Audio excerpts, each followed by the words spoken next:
ahead and get started. If everybody could go ahead and stand, we'll say the prayer, then the pledge of allegiance of the flag.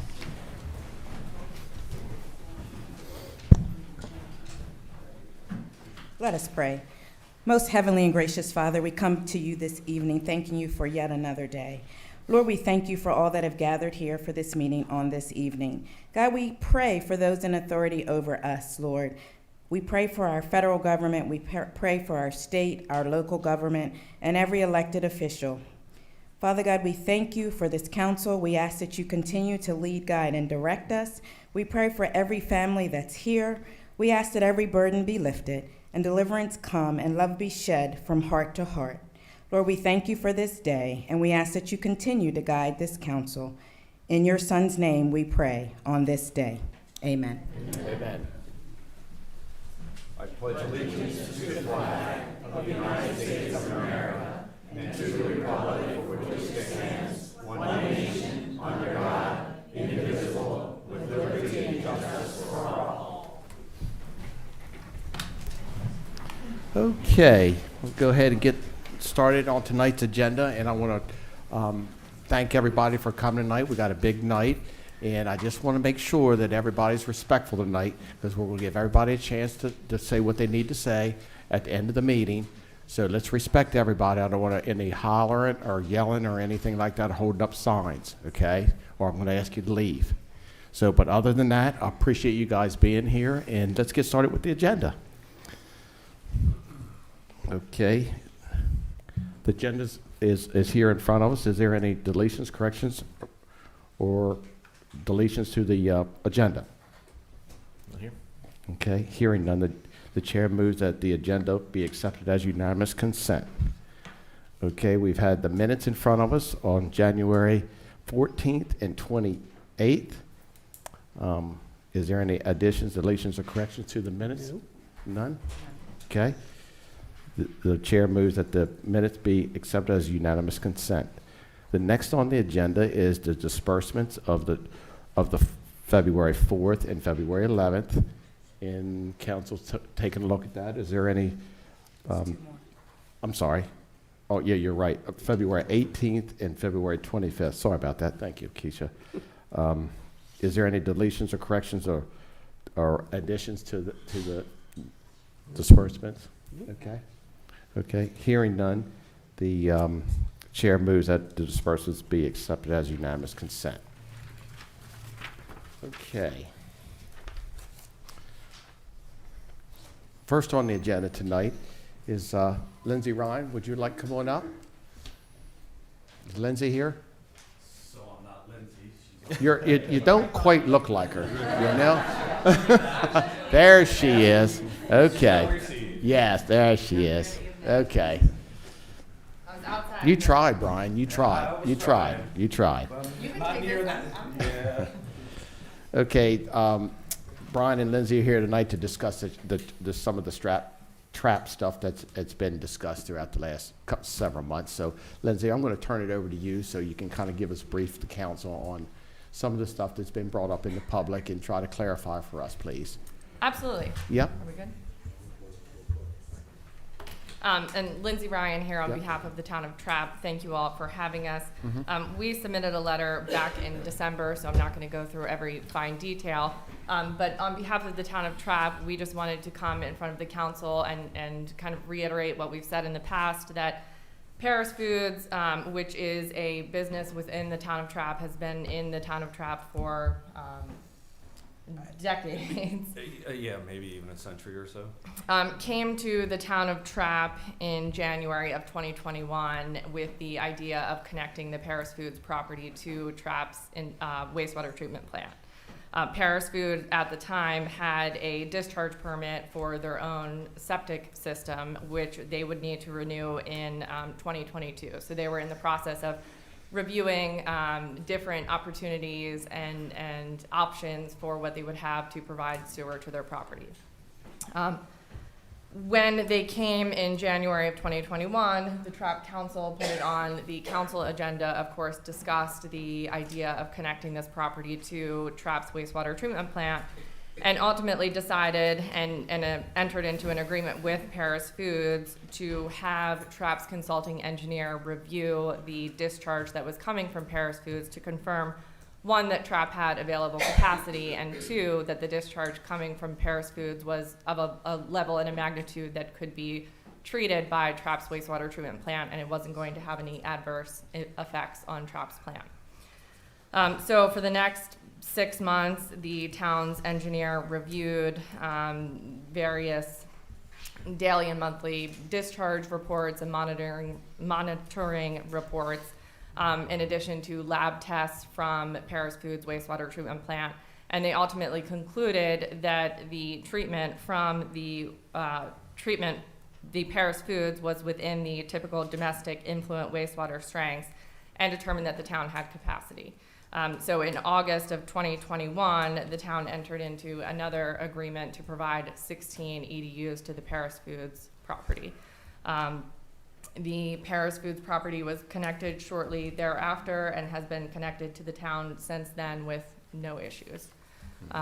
So I just wanted to clarify, and at the time, you know, the MDE permit for the force main and showing the connection to Paris Foods was approved in April of 2021, when the maps attached to 281 were in effect showing the Paris Foods property as S1W1. And so when Trappe considered this in January of 2021 and the town's consulting engineer reviewed it, the property was consistent with the comprehensive water and sewer plan at that time.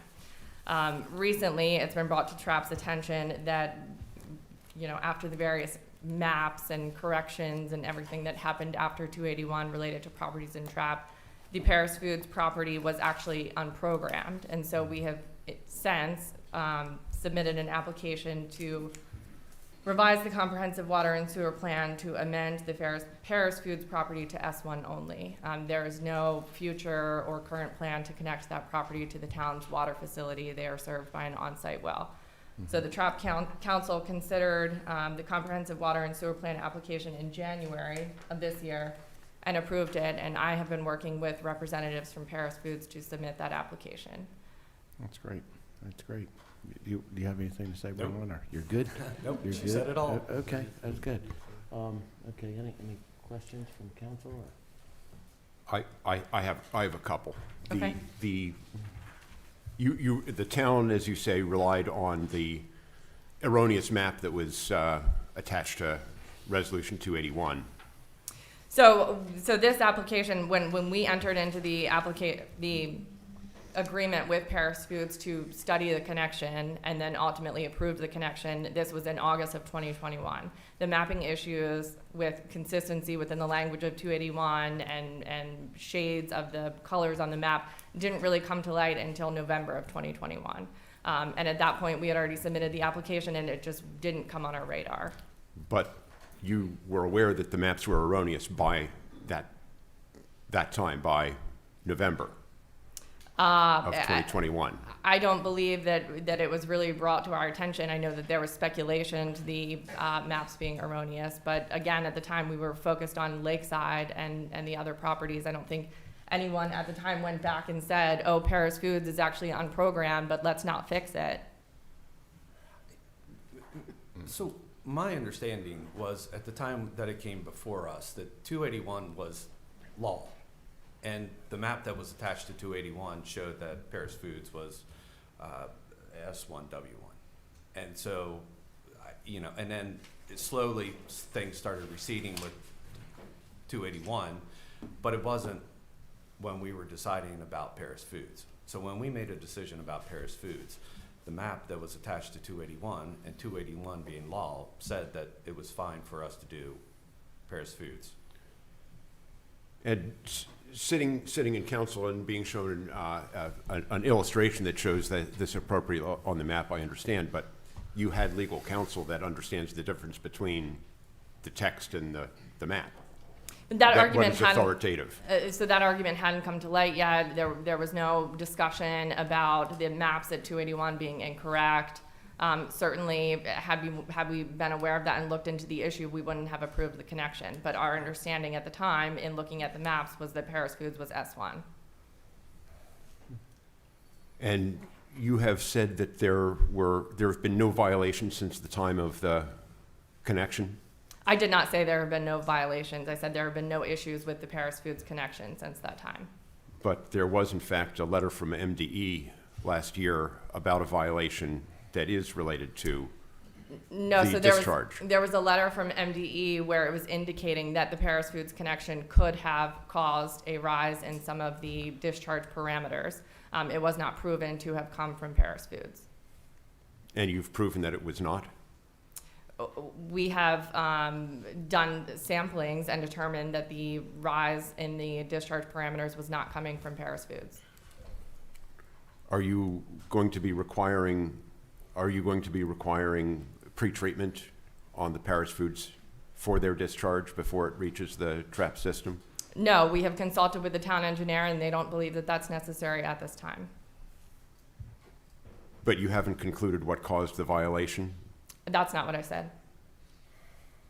You have concluded what caused the violation. We have concluded that it was not Paris Foods causing the violation.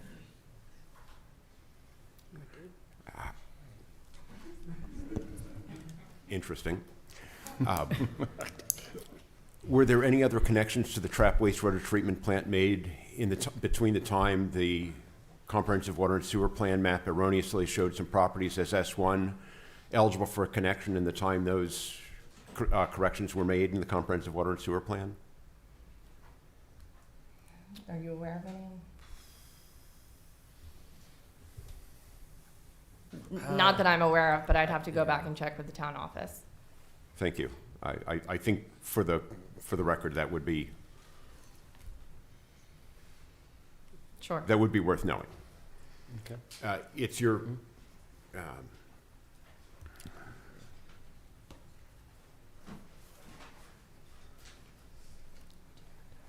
and I presume not, but the reason for ultimately Paris Foods getting this was that the Trappe discharge pipe came across their property. They needed to provide an easement across their property for that discharge pipe, and they've tapped into that discharge pipe.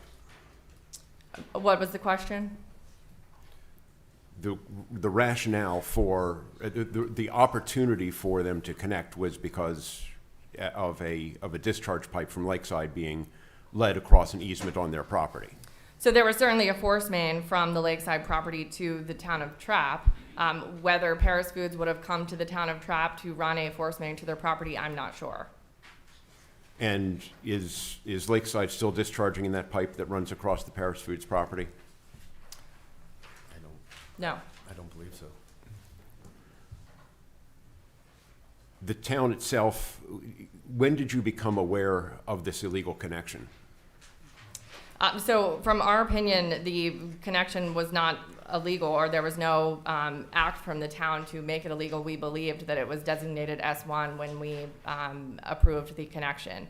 When there were recent articles in the paper about the property being unprogrammed, we went back and looked at it and realized that the property should have been S1, which we believed it was at the time of the application, and we immediately worked with the property owner to submit a comprehensive water and sewer plan application.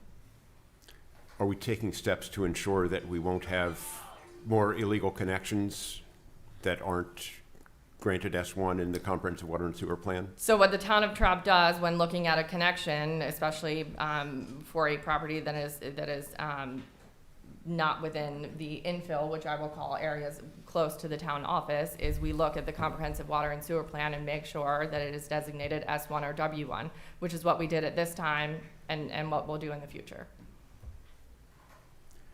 And when you are aware of this, did you alert the county about the discrepancy? When we became aware of it, we submitted a letter to the county in December, and we immediately applied for a comprehensive water and sewer plan application in January. Not until December of, this is 2024. Correct, which is when it was shortly after it was brought to our attention. I believe the articles in the paper were in October or November. The Trappe Council meets once a month, and so we're kind of limited to when I can get approval for drafting and providing specific letters. Understood. I'm not so concerned with the sequence after this realization, but the long gap between when the erroneous maps came to light in November of 2021 and this this report to the county in December of 2024? Yeah, honestly, there was the Paris Foods request for the connection, the town approved it, and it just kind of didn't come to our attention. We weren't thinking about it. It wasn't something in the back of our minds when we were going through the corrective maps to 281. So we are apologetic for that.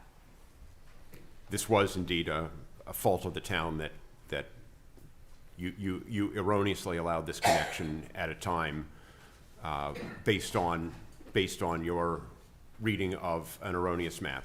Well, and we not reviewed not on the text of the comprehensive water and sewer plan. So we reviewed the maps connected to 281 that were approved at that time, and we agreed to the connection. We approved the connection. We have available capacity and the ability to treat the wastewater that is coming from Paris Foods, and we were reliant upon the maps connected to 281, which were adopted at the time. Well, I know that you're a very sharp attorney. I hope you'll not disappoint your client next time and not rely on mere maps and take a sharper look at the text. Absolutely. No further questions. Any other questions? Just one for Lyndsey. So, Lyndsey, when was the hookup actually done for Paris Foods? Was it actually? So they paid the connection and capacity fees in August of 2021, and at that time, they would have been able to connect. So it was between August and October of 2021, but I can give you the exact date that they were really turned on for service. So from 2021 to 2024, this council was unaware of the hookup. We were aware of the hookup, we just weren't aware of Paris Foods going from S1 to unprogrammed. No, It I was mean just- this council, the Talbot County Council was not aware of the hookup that the town council had allotted to Paris Foods. So we believe that within the applications and materials that were submitted with 281 and the construction permit showing the force main from Lakeside to the town of Trappe's wastewater treatment plant, it showed the lateral that was going to be serving the Paris Foods property. But we didn't have that information, just to be clear. I believe you had the construction drawings, but no, town of Trappe did not specifically state on the record that the Paris Foods was going to be a connection at that time. Okay, because we became aware of it in 2024, same way you did Yeah. with the articles. Thank you. I do have a question. Yeah. When this was being considered, the connection of Paris Foods, is Paris Foods the only industrial use that has been attached to the Trappe water and sewer plant? Sorry, thinking about that. Yeah. As far as I yes, know, yes. Yes. Okay. And what studies were done to determine that the effluent from the plant would be able to be treated by the wastewater treatment plant in town? So GMB, the town's engineer at the time, took samples of both the domestic wastewater, which they have approximately 60 employees, and the operational wastewater that comes from the operation of the facility. Those were lab tested. They reviewed the results. They reviewed the results over periods of months to determine that Trappe had the ability to treat it. And what they determined that the concentration produced from Paris Foods was within the typical domestic influent wastewater standards, and that the Trappe had the ability to treat it. And recently, the town of Trappe considered specific standards for wastewater for industrial users. And of course, we consulted with the town's engineer, and the town's engineer felt that it wasn't necessary at this time because the town already has the ability to take direct samples from the industrial user. Well, has an MDE advised you that there are contaminants that are originating from Paris Foods going through that plant? MDE advised that there may be contaminants coming from that plant, and they advised that there are industrial wastewater standards that the town can adopt. And we looked into adopting some of those standards, but we already have the ability to require those measures that would be adopted by that standard, such that the town's engineer didn't find that would be necessary. Did Shore Rivers get in touch with you about their concerns about the effluent? Shore Rivers submitted a draft industrial wastewater ordinance for the town's consideration, which is then what we submitted to the town's engineer, who I mean, recently. provided the opinion. I mean, recently. Yeah, I would say that was within the last few months. 4 or 5 months. So they did have concerns about the, what was processed or what could be processed at the plant that wasn't. I'm not sure if they had concerns or not. They submitted a draft ordinance saying, here's something for Trappe's consideration, and would the council consider it? And the Trappe council did consider it, and they brought in their consulting engineer, which is, you know, But that was What, any recently, that typical- wasn't done originally when the town was making the decision to hook up to the plant, correct? Shore Rivers comments. Well, yes. I'm not sure what Shore Rivers had to say at the beginning, but the town's consulting engineer did certainly pull samples and review the lab test from the discharge that was coming from Paris Foods to determine that the town had the ability to treat it. Sure, okay, thank you. Just one follow-up. In your statements, you twice talked about the Paris Foods property going from S1 to unprogrammed, but you acknowledge that the property is today unprogrammed. Yes, we acknowledge that, which The is why we property have has- applied, and maybe that was just a misstatement, that we believed at the time of the application it was S1. We now recognize that it is unprogrammed, and we have that it now always submitted has it. been unprogrammed. And we recognize that now, and we have submitted an application to correct that. Thank you. Okay. Just a follow-up question for Yeah. Brian. Okay. Going forward, is there any way that we can better communicate between the town and the county, just to try and Absolutely. avoid this in the future? I mean, if we Absolutely. could set up some type of system, and we don't have to, Right. figure that out today, Right. but if we can do a follow-up just to see how we can ensure, I mean, we understand that we recognize you're your own municipality, of course, but in working together, in the spirit of working together, if we can try to find a way to proactively, list the possible hookup connections that you've done, just so that the communication is shared in the Sure. future. And just to kind of be clear, the property that we're talking about has been a canning factory for maybe 100 years. I don't know exactly when Kirby started canning there, but this has been an industrial property for a very long time. So, I mean, between the canning of tomatoes and whatever else they were doing, the Adamses had it, and now there's Paris Foods. I mean, this isn't something that just popped up in 2020 as an industry there. I mean, it's been there long before any of us were here. So, I mean, it's. What is new is simply the connection Correct. to I understand. to the Yes, sewer system. I'm just saying that, yeah. Big difference. Okay. Yeah, and, to be clear, the town of Trappe, when the request was made to them,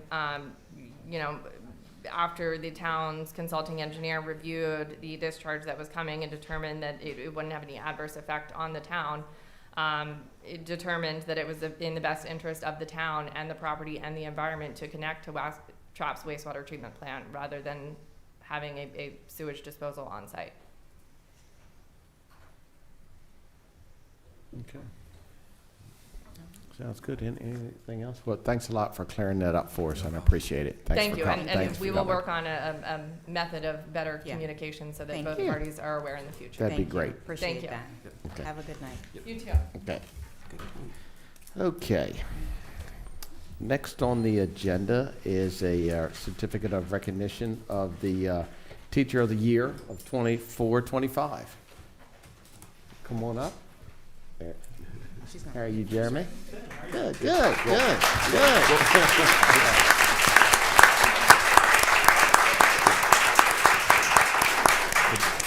Jeremy, would you like to go ahead and sit down for a second? We're going to read the Yeah, recognition. we're going to read. You can go ahead and sit down. Yep. Yep, yep, yep, yep, yep. Hot seat. Yeah. Put your center stage. There you go. You're special tonight, okay? You're very special tonight. Okay, Madam Secretary, could you go ahead and read that certificate into the record, please? Certificate of recognition to Jeremy Hillyard, Talbot County Public Schools Teacher of the Year, 2024-2025, in recognition of the tireless energy, time, passion, and commitment to the students at Easton High School, both in the classroom and within the school community, to help ensure their success not only in school but also in life. we, the County Council of Talbot County, do hereby bestow upon you, as a token of the esteem and gratitude of Talbot County, this certificate of recognition and commemoration of your positive contributions to the students at Easton High School. Given under our hands in the Great Seal of Talbot County, this 25th day of February, in the year of our Lord, 2025. Thank you, Madam Secretary. Okay, is there a motion? Yes. Okay. Second. Second. Okay, we got a motion and second to go ahead and present, approve that as presented. Madam Secretary, could you call the vote? Mr. Callahan? Aye. Mr. Stepp? Aye. Mr. Lesher? Aye. Ms. Milky? Aye. Ms. Hayes? Aye. Okay. Jeremy, the floor is yours. Tell us a little bit about you. Okay. So my name's Jeremy Hillyard. I've taught at Easton High School. This is year number 15. All have been at the high school. So when I first started, I taught only Spanish. But now, as of the last few years, I've also picked up a math course for the English language learners that are new to the United States. So I teach Spanish to the Spanish learners, math to the English learners. Great. Yeah. There you go. There you go. There you go. So, And I've taught a lot of your children in this room, I Yes, think. you have. that's great. Mine for That's sure. great. Yeah. That's great. Okay, council, any comments or? I mean, Yeah. one heck of an award. Thank you for Yep. thank you for all you do in the high school, and just being a great teacher, great mentor, and everything that was just read in the proclamation. Well deserved. Thank you. Thank you. Yes.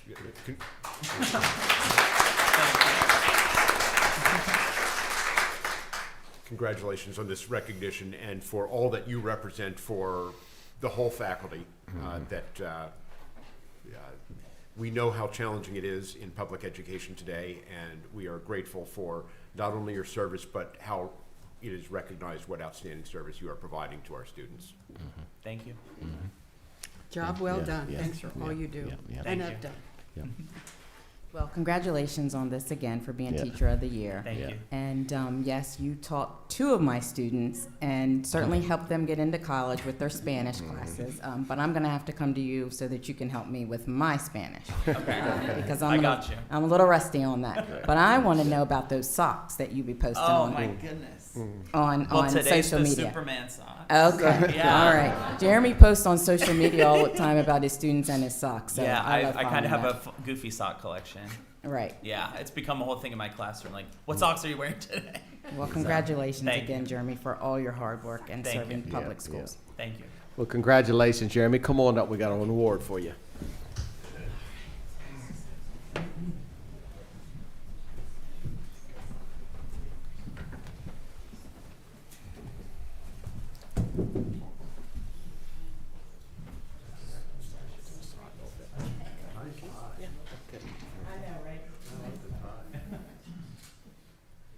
These guys first.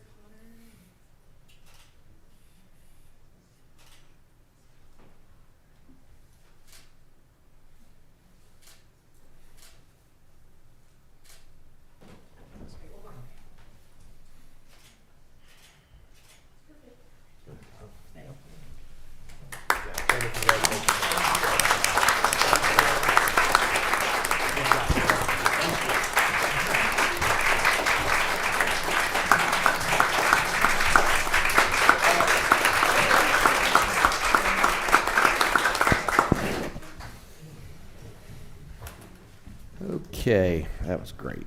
Okay, next is another recognition of the Talbot County Public Schools support staff of the year. Ms. Steele, you want to come on up? Yep, you can go ahead and have a seat there. Okay. All right, Madam Secretary, you want to go ahead and read that into the record, please? Certificate of recognition to Rosario Steele, Talbot County Public Schools Support Staff of the Year, 2024-2025, in recognition of the welcoming manner, patience, and understanding of the needs of students at Easton High School, particularly the ESOL students, as they navigate a new country, a new language, and learn unfamiliar concepts. And in recognition of your responsibilities as a translator and tutor for the ESOL students in their English and math classes to help ensure the students are on par with other students in their classrooms, and often using your own time to learn material in science and language arts classes to be able to translate for and tutor the students on your own time who need additional assistance in those classes. We, the County Council of Talbot County, do hereby bestow upon you, as a token of the esteem and gratitude of Talbot County, this certificate of recognition in commemoration of your positive contributions to the students at Easton High School, given under our hands in the Great Seal of Talbot County this 25th day of February in the year of our Lord, 2025. Thank you, Madam Secretary. Is there a motion? So moved. Second.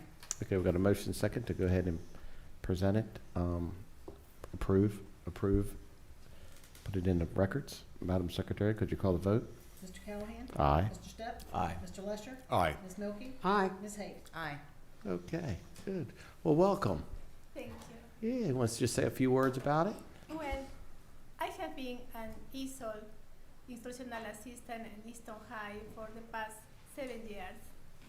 And I help the students with language barriers that come to this country with very little English. I help them inside and outside the classroom. My biggest reward when I see these students after graduation in the community that are just ready to succeed. And some of them have been very successful. And that's why I love the most is my job when I see them succeeding in the community. That's great. That's great. That's great. Keisha? Congratulations on being support staff of the year and for all your dedication to the students. We greatly appreciate it. Thank you so much. Okay. And thank you for all you've done for our schools. Yeah. Thank you. I know that Easton High School, Talbot County Public Schools have remarkably high graduation rates. And that some of the toughest students to get to qualify for graduation are the most recent arrivals. And I have no doubt that you are personally responsible for getting quite a number of those across the finish line. Thank you so much for your contributions. Thank you. Thank you so much.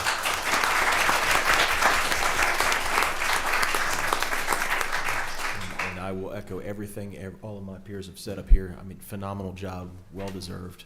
You know, we're lucky to have you here in Talbot County. Thank you.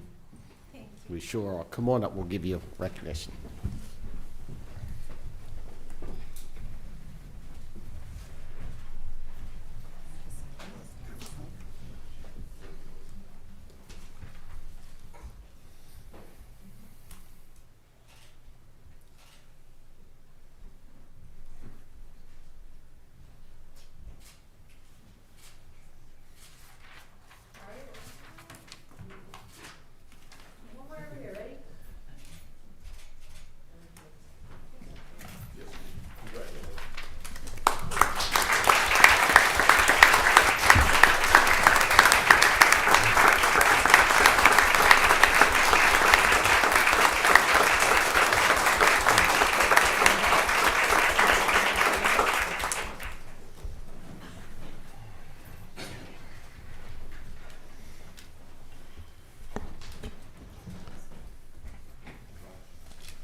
Gracias, Rosario, con mucho gusto.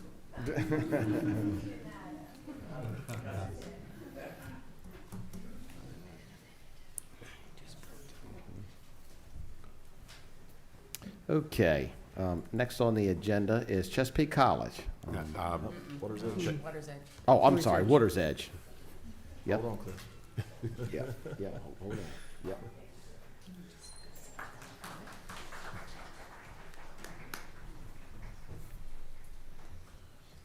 Okay, Madam Secretary, could you read that record, please? Certificate of Recognition, Water's Edge Museum. Whereas Water's Edge Museum in Oxford, Maryland was founded in February 2021 to showcase through art the centuries-old rich cultural history of the early Black Americans who lived, worked the water, toiled the land, worshiped, and established communities throughout Talbot County, becoming in their own right the founding Black families of America, and where their descendants still reside and worship, including the Hill in Easton, Oxford, St. Michael's, and the villages of Bellevue, Unionville, and Copperville. And whereas the pictorial history and artifacts on display at the museum portray a resilient people who lived their lives and loved and fought for their country and continued to forge ahead, despite the obstacles and hardships faced, and where the everyday lives of everyday people created a lasting legacy which reverberated throughout the communities of Talbot County, the region, the state, and the nation through such natives as Harriet Tubman and Frederick Douglass. And whereas the mission of Water's Edge Museum is to celebrate and elevate the contributions of a culture whose work ethic, patriotism, religious traditions, and musical influence have often been overlooked or undervalued, and to inspire today's young people to connect with their heritage, discover their personal strengths, and find their voice in addressing the issues and challenges of the present day. Now therefore, we, the County Council of Talbot County, do hereby bestow upon you, as a token of the esteem and gratitude of Talbot County, this certificate of recognition in commemoration of the establishment of Water's Edge Museum. Given under our hands in the Great Seal of Talbot County, this 25th day of February in the year of our Lord, 2025. Thank you, Madam Secretary. So moved. Okay. Second. Second. Okay, I got a motion second for approval. Madam Secretary, could you call the vote? Mr. Callahan? Aye. Mr. Stepp? Aye. Mr. Lesher? Aye. Ms. Milky? Aye. Ms. Hayes? Aye. Okay, welcome. Thank you. Tell us a little bit about you, just a little bit.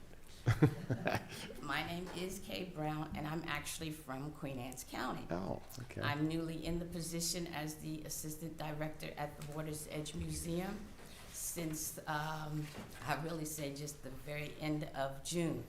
And the amount of time as I have been in this position has been nothing but gratifying.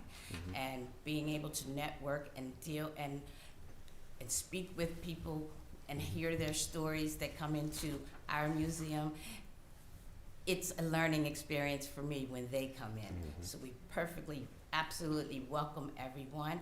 I am just one of 3 other ladies, Sarah Park, who is in Syracuse University, who will be graduating. And then we have Kiara Brummel, and as well as Jalen Hicks. So those are my team, and we are avidly working on the next project in having the middle passageway signage brought to Oxford in the proper setting of the water, from the water's edge to the docking area. That needs to be handled, and we're working on having that signage placed properly. That sounds great. That sounds great. Mr. Stepp? I mean, yet another example of just our rich history here and being able to celebrate it. Phenomenal job. Keep up the great work. Love having you. Thank you. Those stories were untold for too long. Absolutely. And you are changing that. You are making a real difference in this community. And I'll add, in the right place to do so. Thank you for doing so. Thank you. Yep. Congratulations on this award. It's well earned. I know Barbara Pega, Absolutely. who was the champion of this in the beginning, and it's good to see this project carried through and demonstrate the historic diversity of this county. And thank you for all you do. Thank you. So we met at the 4-year celebration. Am I right? 4 years? Absolutely, Yes. 4 years. It was standing room only. I Yes. mean, and it was a great event. I was glad to be able to come down, but I have to come back Yes. so that I can really look at the museum a little bit further. But I just wanted to bring you in just to say congratulations on the great work that you're doing. Thank you for telling the stories. Having a grandfather that was a waterman, it's important to tell those stories of the heritage and the history and the diversity that we have in Talbot County. So thank you so much for taking time out to come in and accept this recognition on behalf of the County Council. Thank you. Yep. Congratulations. Am I correct by saying you guys were on WBOC last week? Absolutely. Yeah, and you did such a great job, too. Thank You really did, and it really brought light really throughout, the lower shore and western shore, people seeing you on TV, and you did a phenomenal job, that's for sure. Front page Star Democrat as well. There you go. There you go. You're a rock Yep, star. you are. You sure are. So come on up. We got a Thank you. certificate for you.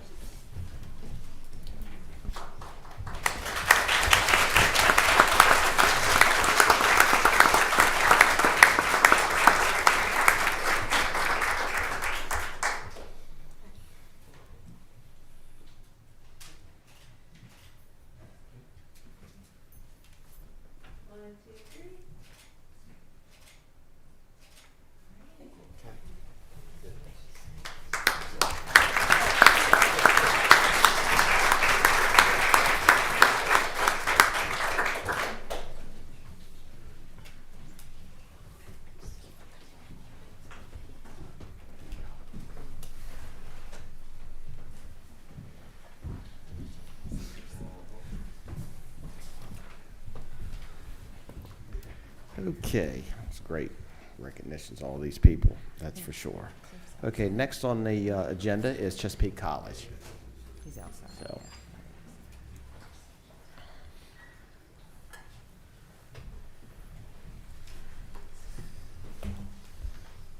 good evening. Good evening, Mr. President. Yes, how are you guys? We're good. We have something rather routine for you tonight. That's good, that's good. So we're asking for a approval of a fund balance request to deal with it's a combination of a need we have to have, and we don't have the staffing to deal with it, so we have a consultant helping with this, and we don't have the funding for it in the budget, so we're going to seek a fund balance request to help us out with that. I've got Karen Smith with us this evening to help us out with the details and answer any questions the council might have. Okay. Good evening. Good evening. We've selected the firm Design Collective through an RFP process to conduct and write the 10-year facilities master plan. It is due to the state agencies by February 1st of 26, so we have a little bit of time. We've already started gathering data for them. So to complete this project, we're requesting a use of our fund balance in the amount of $167,550. We had already allocated in our M&R budget, which the council approves as a part of the regular budget, $75,000 for an athletic complex planning study. So we're going to combine those funds with this to do the whole 10-year master plan, of which that athletic plan will be part of it. I see. Okay. Okay. Open it to council. So this is funding that we've already appropriated to you and other counties that you simply need to come back to us to allocate, because this is funding that got underspent from other projects. And correct. Anytime we use fund balance, we do require, we present it to the county so they can approve it. well, sorry that it's such a difficult process for you, but thank you for following through with it. Any other questions from council? I'll move approval. Okay.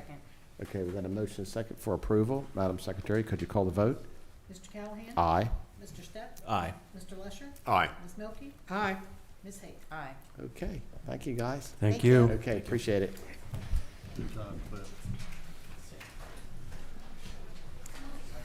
Okay. All right, next.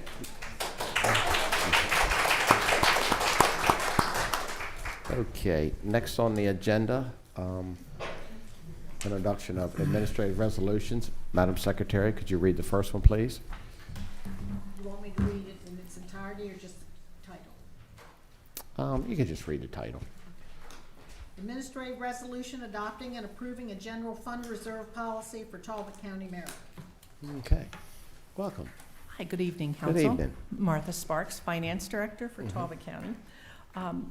So the fund balance is a key element of financial resilience for any county or municipal organization.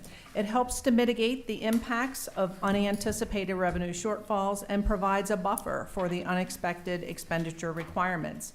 Maintaining and adhering to a reserve policy is a best practice recognized by the Government Finance Officers Association, also known as GFOA, and is among the factors considered by rating agencies when assessing the creditworthiness of an organization.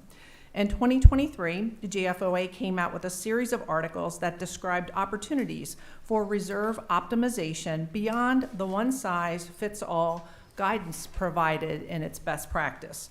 One of the recommendations was made that governments establish a formal reserve policy that considers the government's specific circumstances. Talbot County does not have a formal written policy on the use of reserves. The rainy day fund that the county has used for many years is more a policy of practice. It's only mentioned in a couple of sentences in our annual financial statements. So after discussions with the county manager about our reserves, we engaged our financial advisors, Davenport & Company, to help us evaluate our county's unique circumstances to ensure that our reserves are best utilized to manage the risk that comes from fluctuations in revenues and expenditures in the future years. And boy, we're certainly there now, aren't we? This policy has been reviewed and vetted by Davenport. our bond counsel, McKinnon, Shelton, and Henn, our county manager, and our county attorney. And the policy itself, I followed, the only other formal policy that we have, financial policy that we have adopted by council, is the investment policy from several years ago. So I just followed in that format for consistency. Okay, that'd be great. Okay, any questions from council? I just, you know, Martha, could you, I mean, just for record and so everyone knows, can you, can you speak to just basically how we, you know, in what, by what means we save, what methods we use to, you know, to represent taxpayer dollars? So how we, Where are we investing? So how we, in our reserves really fund balance, and you'll hear the terms fund balance and reserves. Really, reserves is a budgeting terminology, and fund balance is an accounting terminology. So the purpose for using reserves is to help as a budgeting tool. So historically, Talbot County budgets very conservatively. We have budgeted under projected revenues, mainly income tax revenues, because they are so volatile in Talbot County, because we have a high reliance on a small percentage of very successful people that call Talbot County their home. So we because of that volatility, we've typically under projected those revenues. So what happens is, and so we're budgeting our expenditures throughout the year more accurately, and we also have savings when we don't spend all of the money that's in our budget. So those those actually go to build up our reserves, and that's what's happened. And a lot of that happens has happened to our schools. To other municipalities through the COVID years, when there was an influx of federal funding to pay for certain things that maybe the county government would not normally spend. So that's another reason. We also have had some very successful individuals in our county. You can tell by our levels of income tax reserves. So that is how we've built those reserves. Now those reserves moving forward are a budgeting tool for us. They are also a use for risk mitigation in the fluctuations that we'll get in revenues or expenditures, which we're experiencing intense pressures from the state legislature right now, and the impacts of them trying to balance their budget. They've pushed a lot of costs down to the counties. So these reserves will help us to weather the storm, so to speak. And is that? Yeah, no, absolutely. And I'll finish with just a thank you. Right, we don't get the recognition that we get as a county from from our financial advisors and those who are looking at our books. Right, we don't get that without phenomenal work from you and your team. So, a job well done, especially looking at things like I said. Underestimating on the income. Underestimating on the income and overestimating on the expenses. So, job well done. Thank you. Thank you so much. Okay. Go ahead, Mr. Stamp. Oh, yeah, no, I'd just like to weigh in and thank the council, thank our finance team. This county, through its conservative budgeting efforts, have been able to create a strong or healthy fund balance. We knew in the past years that we needed to do that because there's a lot of uncertainties out there. Some of them we're seeing come to bear. The next step in order to strengthen our fiscal position is to adopt this policy, which will place funds in the proper place for use if we and as we need them. So again, I think that that comes through a lot of hard work by not only the staff, but clear guidance from a council that is concerned about managing properly. So thank you. Okay, thank you. Any other questions? I know that we've been quite proud in Talbot County because of prudent management to have a AAA rating from Fitch and a AA1 bond rating from Moody's, if I have those correct straight. I presume that implementation of these of these reserve policies will further strengthen our standing in the eyes of those bond rating agencies and make it continue to be as affordable as anybody gets in terms of our access to credit for future bond issuances. That is correct. It is very highly favored with the rating agencies when there are formal policies adopted. Which means that when we go out to bond, that we pay the lowest possible rates and make Correct. the best possible use of our taxpayers' funds. That is correct, and we will be doing that in several months. Okay, any other comments? No. Okay, okay. Is there a motion? I will move to approve the administrative resolution. Second. Okay, we've got a motion second. Madam Secretary, could you call the vote? Mr. Callahan? Aye. Mr. Step? Aye. Mr. Lester? Aye. Ms. Milky? Aye. Ms. Hayes? Aye. Okay, good job. Thank you, Council. Thank you. Yep. Okay, Madam Secretary, could you go ahead and read the next one? Administrative resolution amending certain provisions regarding citizen representatives on the Bicycle and Pedestrian Advisory Committee. Okay. I can, or do we want? Yeah, just to give a Yeah. brief overview. Yeah, So okay. this resolution was requested by Vice President Lesher. This will amend the administrative resolution that established the Bike and Pedestrian Committee by giving the council more flexibility in appointing the citizen appointees Yeah. to the board while ensuring that all of the areas of the county are still represented. Okay. We've actually had a lot of interest in this, Yeah. and particularly from some of our larger jurisdictions like Easton. We simply want to be able to make a little extra room Right. to be able to accommodate some of that interest, that citizen interest. So, That's great. thank you. Okay, yep. Any other? And in short, we're Comments? moving it from 7 up to 11, correct? Up to 11, Up yes. to 11 committee members. Mm-hmm. Okay. So I'll move Yep. approval of the administrative resolution. Second. Okay, we got a motion second. Madam Secretary, could you call the vote? Mr. Callahan? Aye. Mr. Step? Aye. Mr. Lesher? Aye. Ms. Milky? Aye. Ms. Hayes? Aye. Okay. All right. Could you read the next? Administrative resolution repealing administrative resolutions of June 23rd, 2020 and July 14th, 2020 regarding diversity training and development of a Talbot County diversity statement respectively. Okay.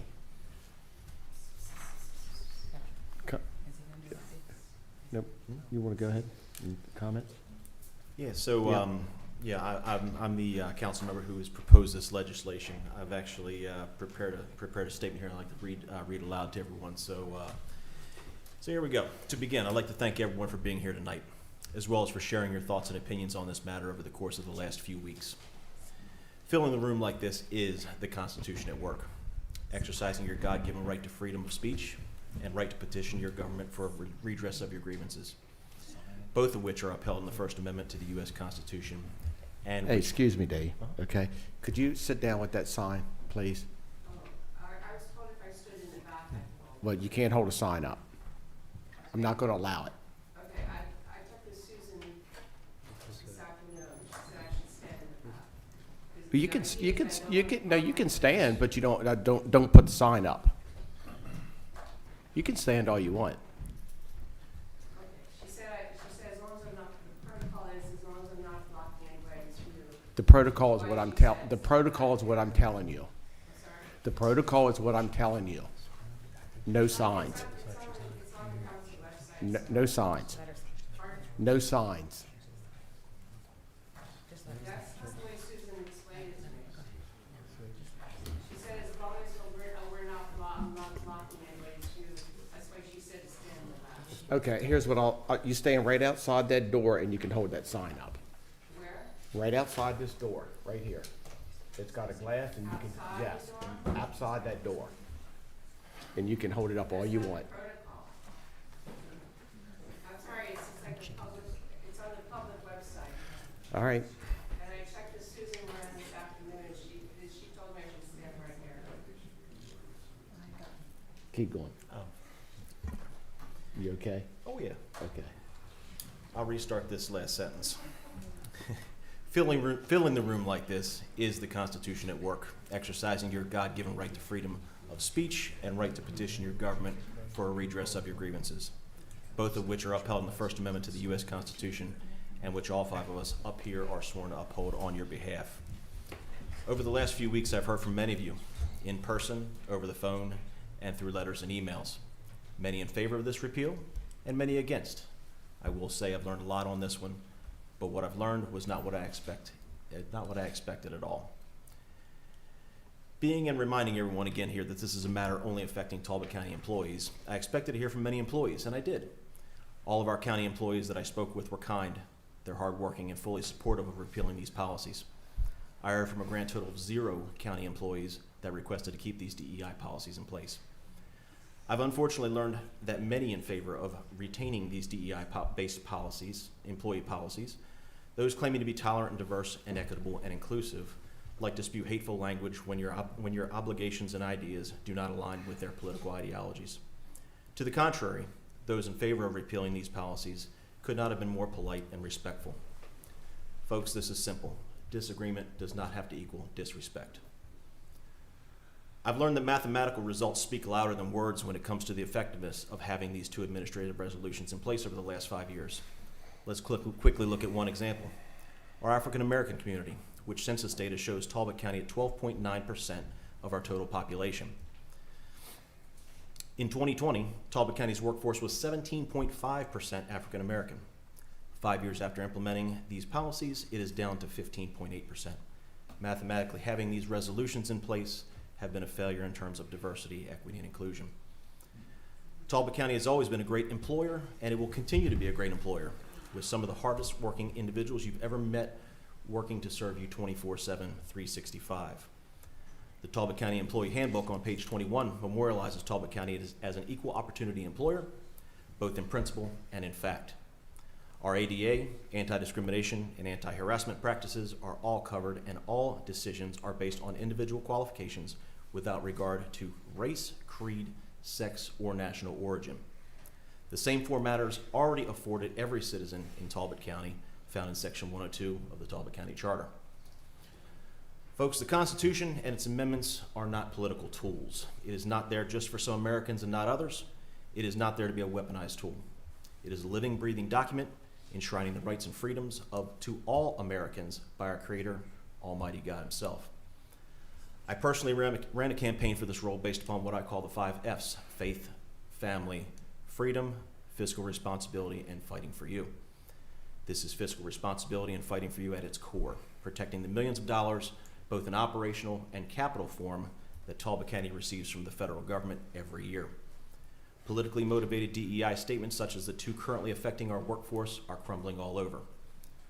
In the federal government, with President Trump's executive order on January 20th, in schools and universities, looking at the 2023 Supreme Court ruling in Students for Fair Admissions versus Harvard, and just at the end of last week, the American Bar Association's section of legal education and admissions suspending their DEI requirement, and I quote, over fears of litigation risk and potential violations of the law.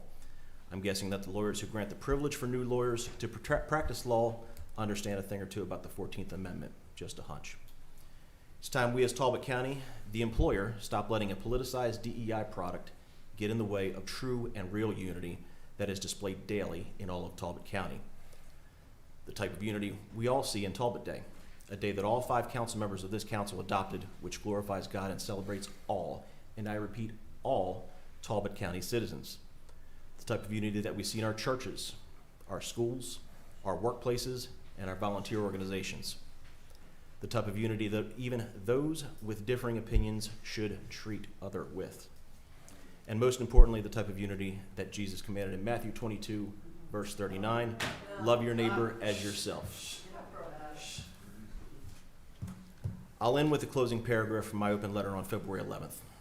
Talbot County is a great county. It is known for history, culture, and natural beauty, just to name a few of its wonderful attributes. We are also known for our low taxes and deservingly recognized for our financial stewardship. With the economical and inflationary pressures Talbot County citizens have had to endure in recent years, I want to do my part and ensure Talbot County residents know that their tax dollars are well represented locally and fiercely fought for nationally.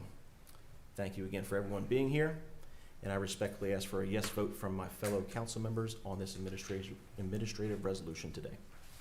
Mr. President, back to you. Okay. Thank you, Mr. Stepp.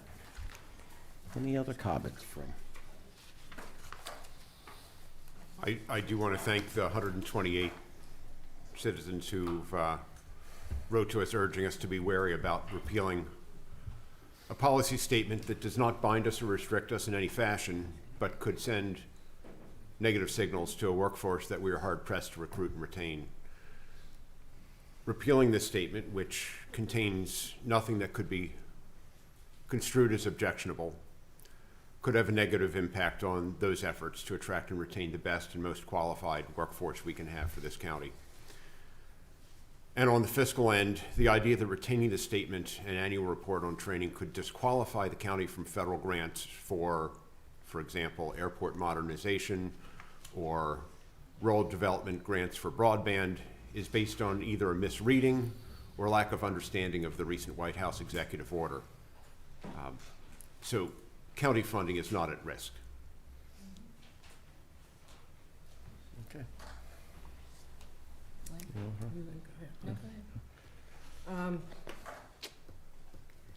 I'm surprised at this administrative resolution.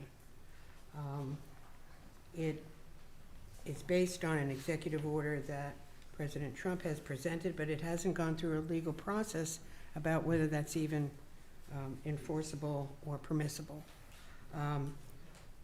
Our statements in our county documents do not have the same requirements that the DEI statutes federal government have. It's just a statement of who we are and what we recognize. I see no reason to withdraw this from our government documents, and I oppose it.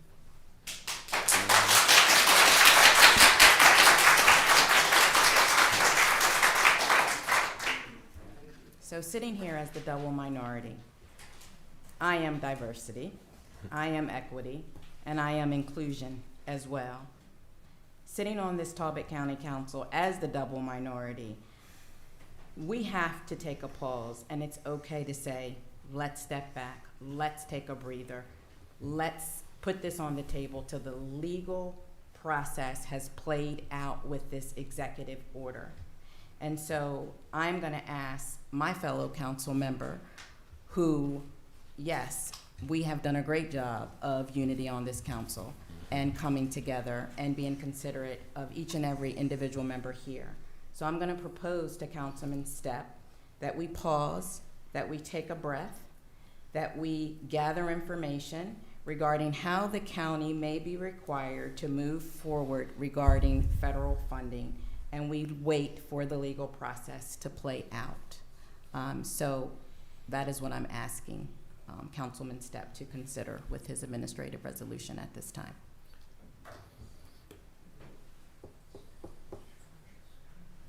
Anyone else? I mean, we have a lot of folks who've come out here. Obviously, this is, you know, being a county employee issue, it's obviously brought up a lot of members of our community, both for or against, right?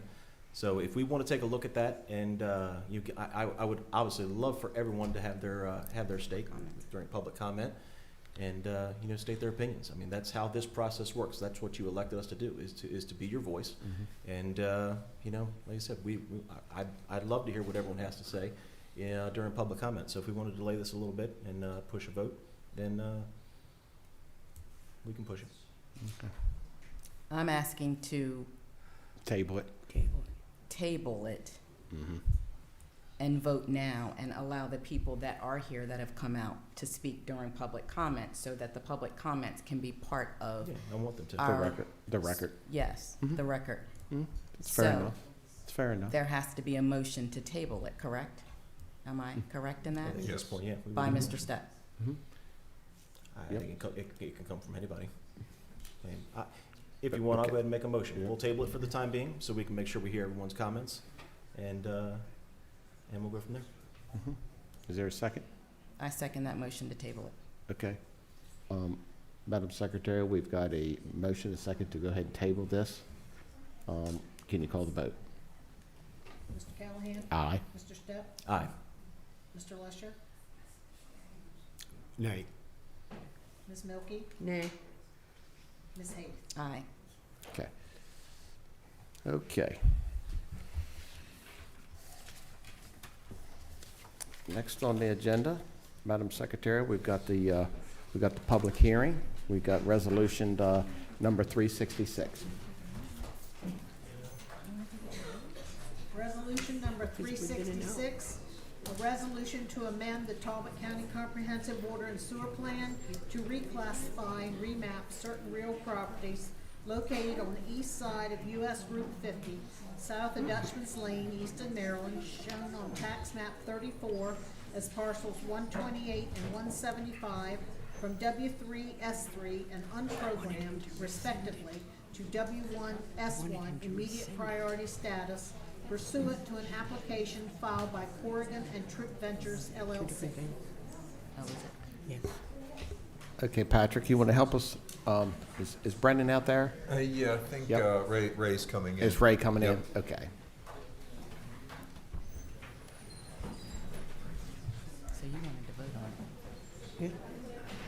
Would have been enough. Would have been done over. Or you wanted it to be over? You wanted it to be over and take over? Somebody could have proposed a motion to vote on. Hey, guys, how you doing? Good evening. Okay, good. Guys, if you could keep it down, we're getting right. We're still in the meet now. If you could keep it down, appreciate it. Thank you. Council Ray Clark, County Yep. Engineer. Just to advise the County Council, on January 16th, the Public Works Advisory Board met to review Resolution 367. The council the board basically voted for, with one abstaining, to recommend the County Council adopt 367. And then it's again the second item on their agenda. Ray, it's 366. Oh, I apologize. Yeah, yeah. Well, then I apologize. I'm No, ahead no of you. problem. I just wanted to make sure. I Thank think you. Then I'll turn it over to Bryce. All right, Apologies for the mix-up. No problem. Bryce Yelton, Planning and Zoning, Talbot County. The Planning Commission met most recently on Wednesday, February 5th, 2025, and made a motion, and that was seconded to certify that Resolution 366 was consistent with the 2016 Talbot County Comprehensive Plan and the seven relevant standards in accordance with Environmental Article 9506A1 of the Maryland Annotated Code. That motion was passed 4-0. Okay. And the board did vote on that as I think it was 5-0 on December 19th. It did. Recommended Okay. council Okay. adopt that. That's correct. Okay. At this point, I'll go ahead and open the public hearing. And if anybody wants to come up here, I'll give them 3 minutes to talk about it. And if you're representing an organization, I'll give you 5 minutes. So at this time, we are opening a public hearing for Resolution 366. Yes, sir. Come on up.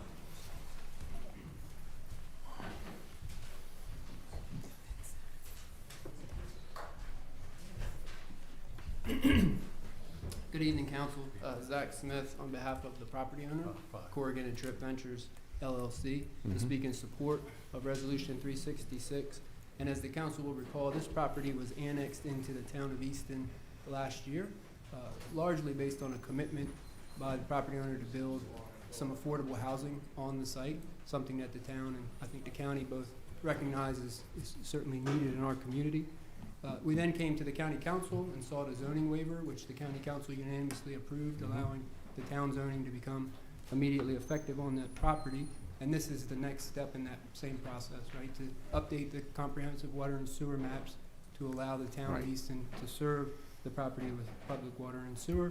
That's customary following annexation. You know, it's logical. The town has the ability to serve it, but in order to do so, the county has to update its maps. And so that's the request that's before you. As Mr. Clark and Mr. Yelton reported, both the Public Works Advisory Board and the Planning Commission unanimously forwarded favorable recommendations to the County Council to approve. And particularly important, the Planning Commission's recommendation includes a finding that this proposal is consistent with the county's comprehensive plan. So for those reasons, we would ask the Council to approve Resolution 366. Okay. Thank you. Thank you, Mr. Smith. Appreciate it. Okay. Anybody else over here to my left want to talk about 366? Okay. Go over here to my right. Anybody want to talk about and come up about 366? Okay. Okay. At this time, I'll go ahead and close the public hearing on 366, and it is eligible for vote. So at this time, any other comments from council? Any comments? No, I think that we we heard from Easton that that this is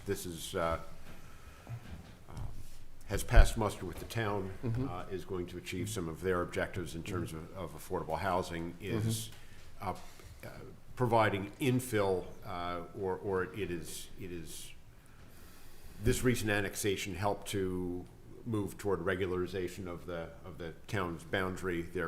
There's town on most every side of this property, Right. and so it's a logical place in the view of Easton for new development to be taking place. Okay. Okay, any other comments, council? Okay, at this time, Madam Secretary, could you call the vote? Mr. Callahan? Aye. Mr. Stepp? Aye. Mr. Lesher? Aye. Ms. Milky? Aye. Ms. Hess? Okay. Aye. All right. Next on the agenda is Resolution 367. Resolution number 367, a resolution to amend the Talbot County Comprehensive Water and Sewer Plan to reclassify and remap certain real property located at 7510 Quaker Neck Road, BOZMAN, Maryland, shown on tax map 39 as parcel 79 from unprogrammed to S1 immediate priority status pursuant to an application filed by Kevin Mills. Okay. Thanks. Council, again, apologize. The Public Works Advisory Board met on. Hey, Ray, can you tell people who you are? I am Ray Clark, County Engineer. Sorry about that. No problem. On January 16th, the board met and reviewed the application for Mr. Mills, and ultimately, after some discussion, and then we actually prepared a map to identify similar lots that would need, look at being extended with sewer. I think that addressed a lot of the concerns by the Public Works Advisory Board. And ultimately, the board put forth a motion recommending the county council adopt resolution 367, and that passed via 4 votes with 1 abstaining. Okay. Any council comments on 367? I'll wait until after the public hearing. Okay. All right. I'll go ahead now and open up to the. I'm sorry. Bryce? Yeah, I'm sorry. Oh, I'm sorry. Council, Bryce. yeah, all good. I just sorry. want to fill you in on the planning commission. Yeah. Sorry. Bryce Yeldon, Talbot County Planning and Zoning. The Planning Commission first heard this on January 8th meeting of the Planning Commission, and based on the Public Works Advisory Board's initial tabling of the application, they wanted to also table the application until they got the same information that was provided to the Public Works Advisory Board. Their recommendation, when they heard it with that additional information on February 5th, was certifying that it was consistent with the comprehensive plan and the 7 relevant standards. Their motion passed by a vote of 4-0. Okay. All right. Thank you, guys. Appreciate it. So, okay, at this time, I'll go ahead and open the public hearing up to Resolution 367. Anybody over here to my left here want to come on up and talk about 367? Okay. Anybody over here to my right? Come on up, 367. Okay. All right. I think we're eligible for vote, aren't we? Yep.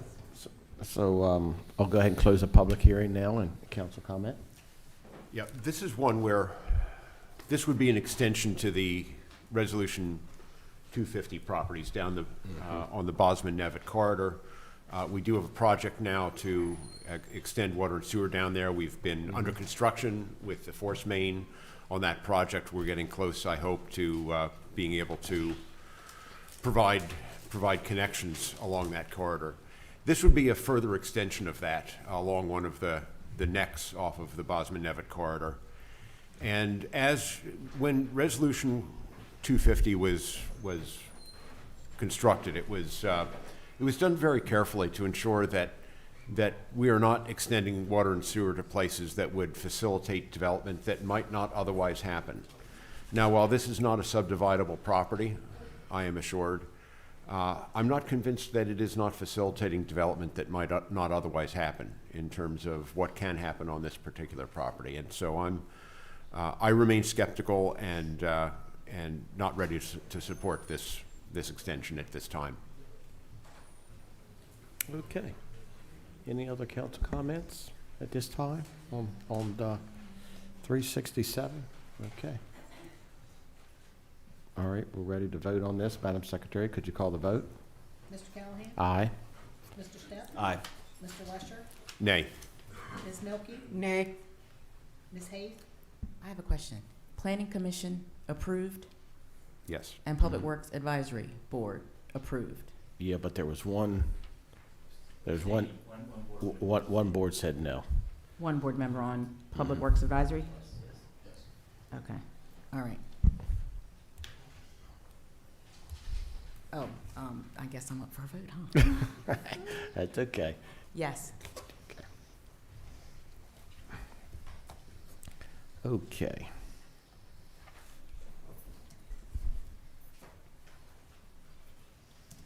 All right, next, Madam Secretary, Resolution 369.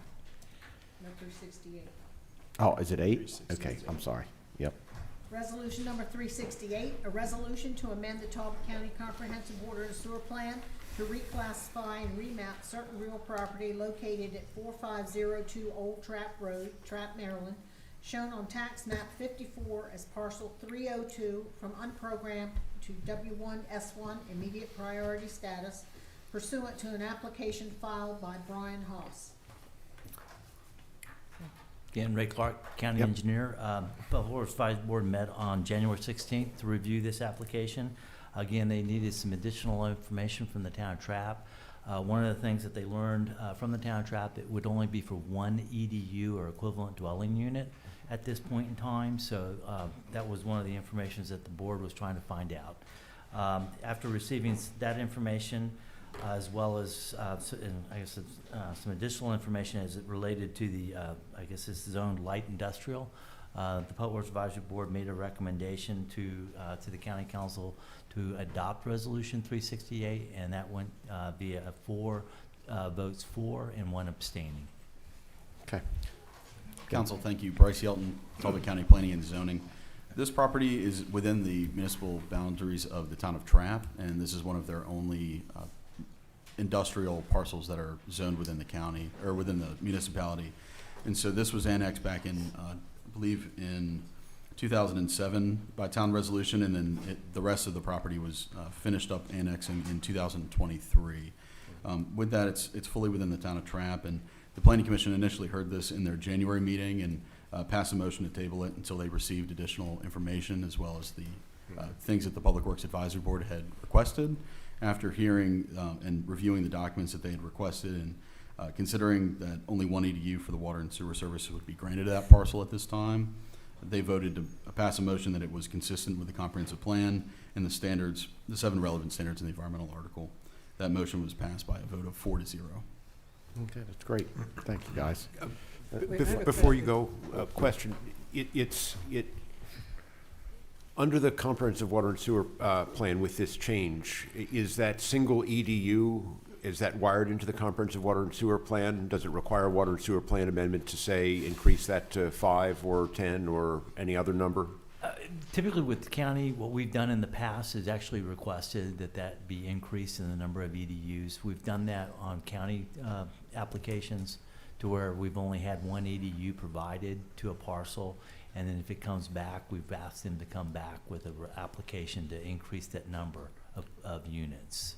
So it is hardwired into the to the county approval process. It does that those EDUs would not increase without further county level review. We would request that, yes, sir. So our problem will be is that once it goes into the town, if they were to subdivide it and not notify us, then I don't know what would happen at that point. So how would we request it? How I think the key would be is through a municipal review with the towns. We'll work to have those municipal reviews with the towns on an annual basis to go through that process. Again, I think my understanding with this parcel, they are looking at some point in the future, they have not put together a plan, a subdivision plan for this parcel, so it's right now we're only allocating 1 EDU.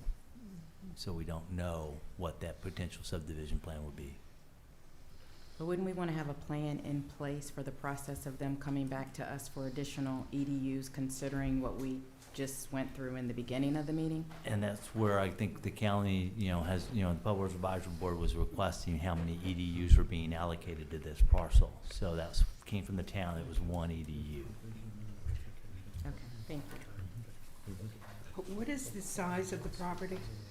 I would have to go back and look.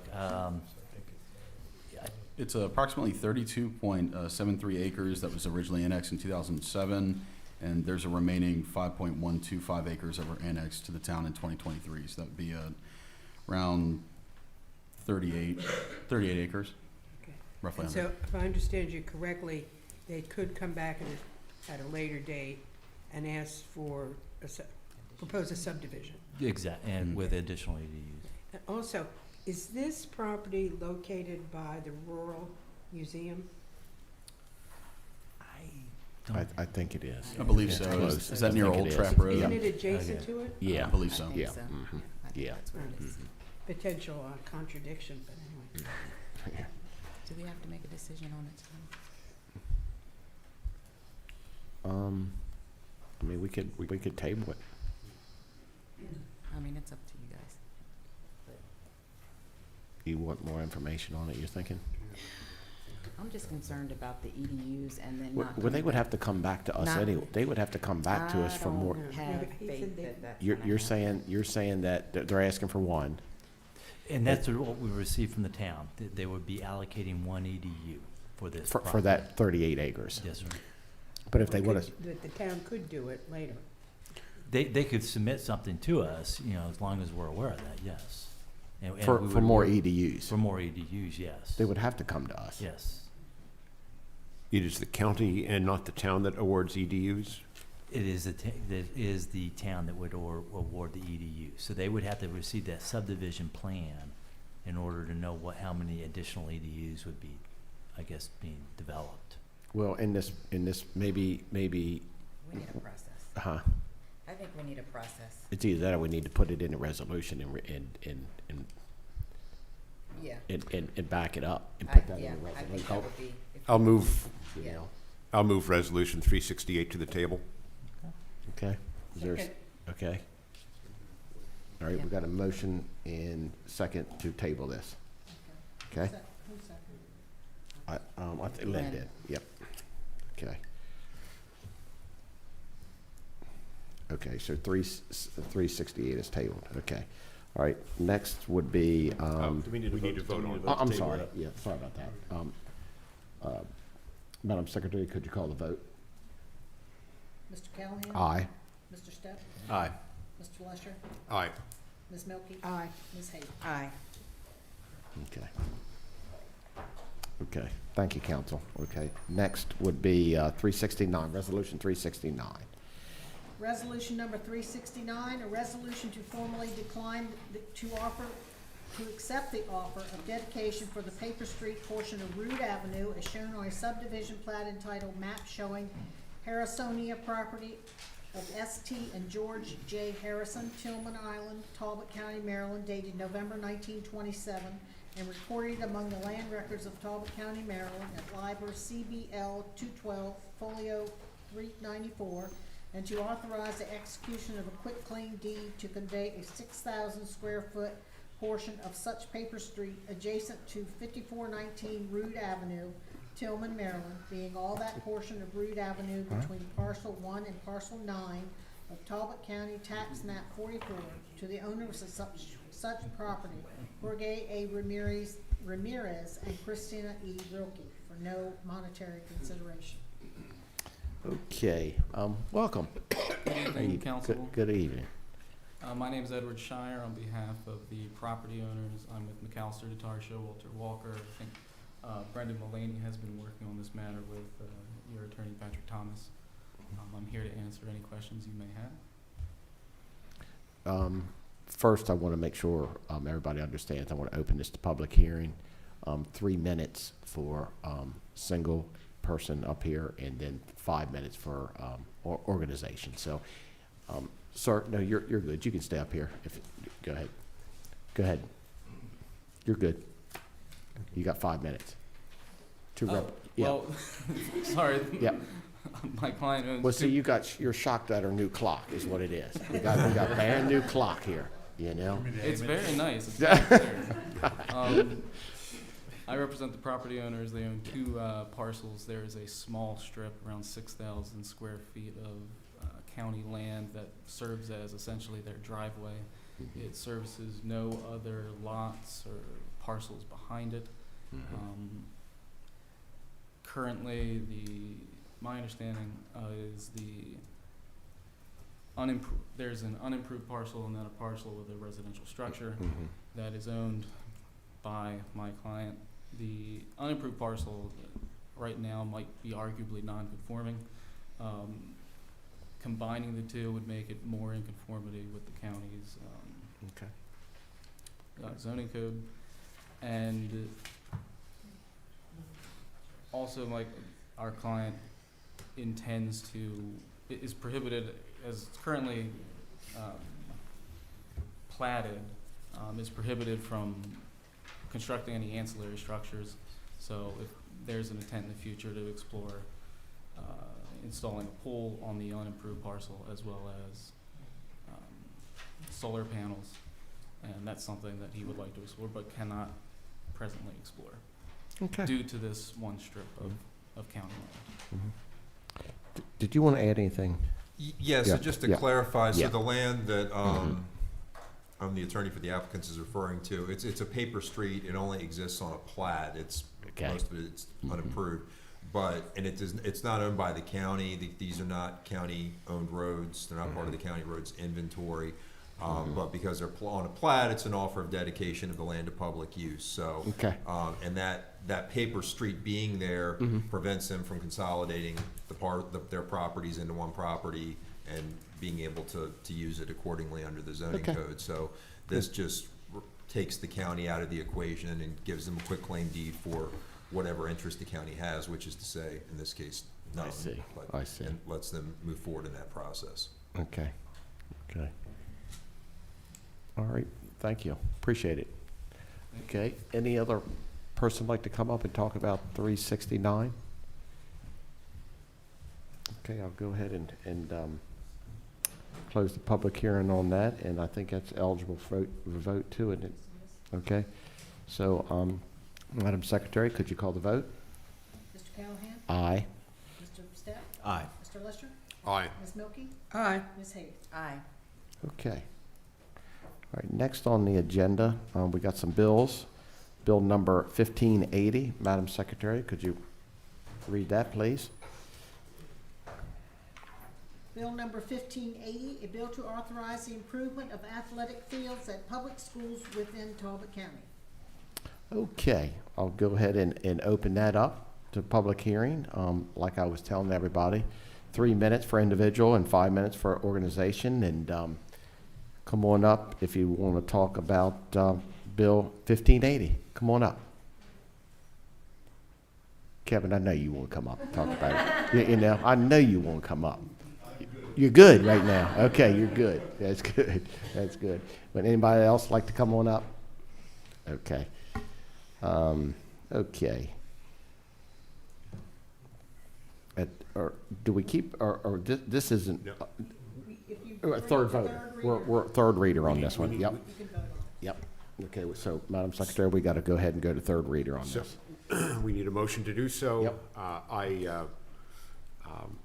This has been in the capital budget, so we were expecting that this is simply the next step in the process to authorize this, and so in the interest of moving it along in a timely fashion, I will move Bill 1580 to third reader.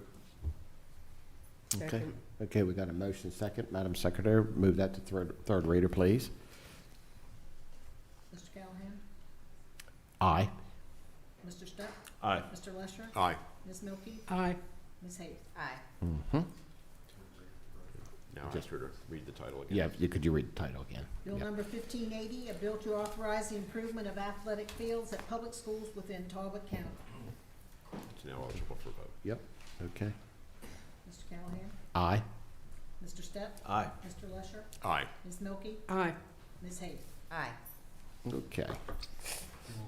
Okay, next on the agenda is Bill 1581. If you don't mind reading that, Madam Secretary.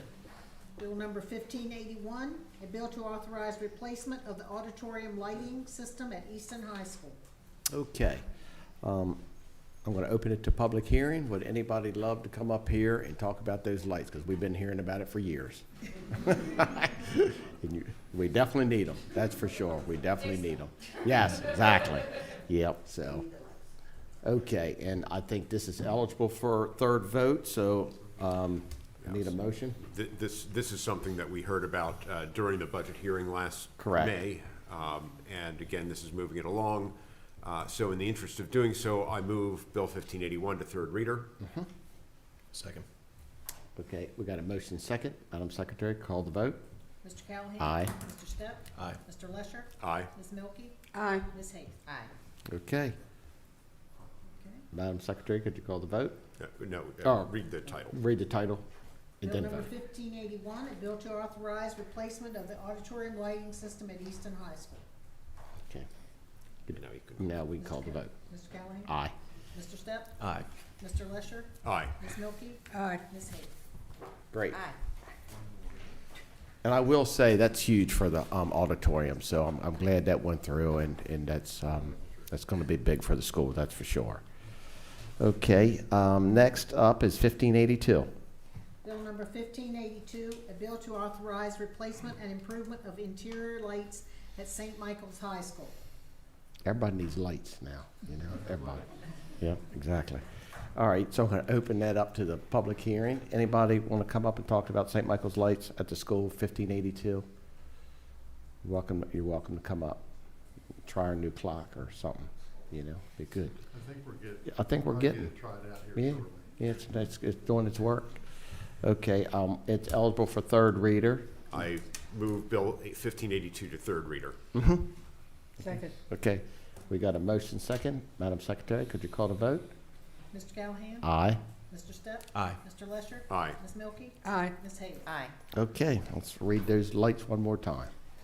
Bill number 1582, bill to authorize replacement and improvement of interior lights at St. Michael's High School. Okay, call the vote. Mr. Callahan? Aye. Mr. Stepp? Aye. Mr. Lesher? Aye. Ms. Milky? Aye. Ms. Hayes? Aye. We got lights all over the county now. That's good. Okay, all right. Next bill, 1583. Bill number 1583, a bill to authorize Talbot County, Maryland, the county to borrow not more than $26,900,000 in order to finance and refinance the acquisition, renovation, and/or construction of improvements to and expansion of the Chapel District Elementary School, and to effect such borrowing by the issuance and sale of one or more series of its general obligation bonds payable from ad valorem taxes to be levied by the county, exempting the bonds from the provisions of sections 19-205 and 19-206 of the local government article of the annotated code of Maryland, authorizing the consolidation of separate series of bonds into one or more bonds, authorizing the refunding of such bonds, and relating generally to the issuance and sale of such bonds for such purposes. Okay. Okay, at this time, I'm going to go ahead and open up to the public hearing on 1583. Like I said, 3 minutes for a single and 5 minutes for organization. So anybody would come up and like to talk about 1583? Okay. This is Nobody your ever testifies on this bond is his deal issuance. right now. That's his deal. That's his deal. Well, I can comment that the council is very proud of you, Kevin. You're doing a phenomenal job. This is a big deal for the Chapel School and everything. We're proud to be involved in all that, and you've done excellent keeping us up to speed on everything and trying to keep everything on budget, and we really, really appreciate it. It's huge for the community down there too. And I see you got a guy beside you here. I see him. He snuck in here on us, you know, Mr. Past President Pack. I see you. There you go. There you go. There you go. Okay, does anybody need to come up here and talk about 1538? If not, we're eligible for vote. Yeah, for third vote. Yep. You're going to close the public hearing. Yep, I want to close the public hearing too. Thank you. And I move Bill 1583 to third reader. Second. Okay, we got a motion second, third reader, Madam Secretary. Mr. Callahan? Aye. Mr. Stepp? Aye. Mr. Lesher? Aye. Ms. Milky? Aye. Ms. Hayes? Aye. Okay, sorry this one's long, sorry.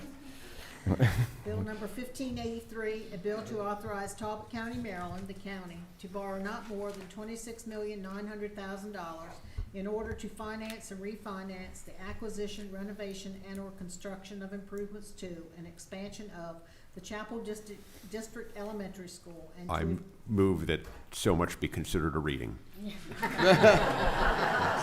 Here, here. There we go. If there's no objection. I'll give that a second. Okay. If there's no objection, you can No objection. just leave. Okay. Madam Secretary, could you call the vote? Mr. Callahan? Aye. Mr. Stepp? Aye. Mr. Lesher? Aye. Ms. Milky? Aye. Ms. Hayes? Aye. Okay, good job. Okay, now we've got clay stuff now. Your clock's running in it, or is that the real time? So I need to talk fast or slow tonight? You can talk, yeah, you can. Yeah, no, not fast. Okay. Good evening, council. For your county manager report this evening, I have several things. First, under board and committee appointments, for the Agriculture Resolution Board, we're requesting the reappointment of Robert Greenlee to serve on that board. Motion to approve. Second. Okay, we got a motion second. Madam Secretary, could you call the vote? Mr. Callahan? Aye. Mr. Stepp? Aye. Mr. Lesher? Aye. Ms. Milky? Aye. Ms. Hayes? Aye. Is Christy Morrell here? Christy, would you come up? Thank you. Okay, we have Christy Morrell from Critchlow Atkins Children's Center. She's here requesting a letter of support. I'll let her issue her request to council and fill in any blanks that she might miss. Christy. Thank you very much for having us, council. I just get so nervous when I come up here. We're requesting a letter of support for a legislative bond initiative for our Cordova site expansion project, and this is approximately a $2 million project at this point, and we have exactly $225,000 left to raise, which happens to be the exact amount of the legislative bond initiative request. Kevin Schaefer and Talbot County Public Schools have done an amazing job. Our new site looks beautiful. You can see the exterior if you go to our website.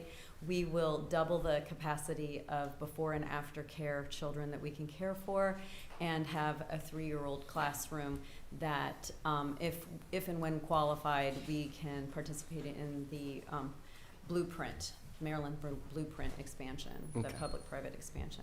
So we're very excited to be so close to the finish line, and your support will help us get there. Okay, that's great. Thank you. And again, just to reiterate, there are no county funds that are required. This is just a letter of support. Okay. Do I have a motion? So before I do the motion to support, I just want to say congrats on Leadership Maryland. Oh, thank you. And I make a motion to support the letter to Okay. support for the bond. Okay, we got a motion second for a support letter. Madam Secretary, could you call the vote? Mr. Callahan? Aye. Mr. Stepp? Aye. Mr. Lesher? Aye. Ms. Milky? Aye. Ms. Hayes? Aye.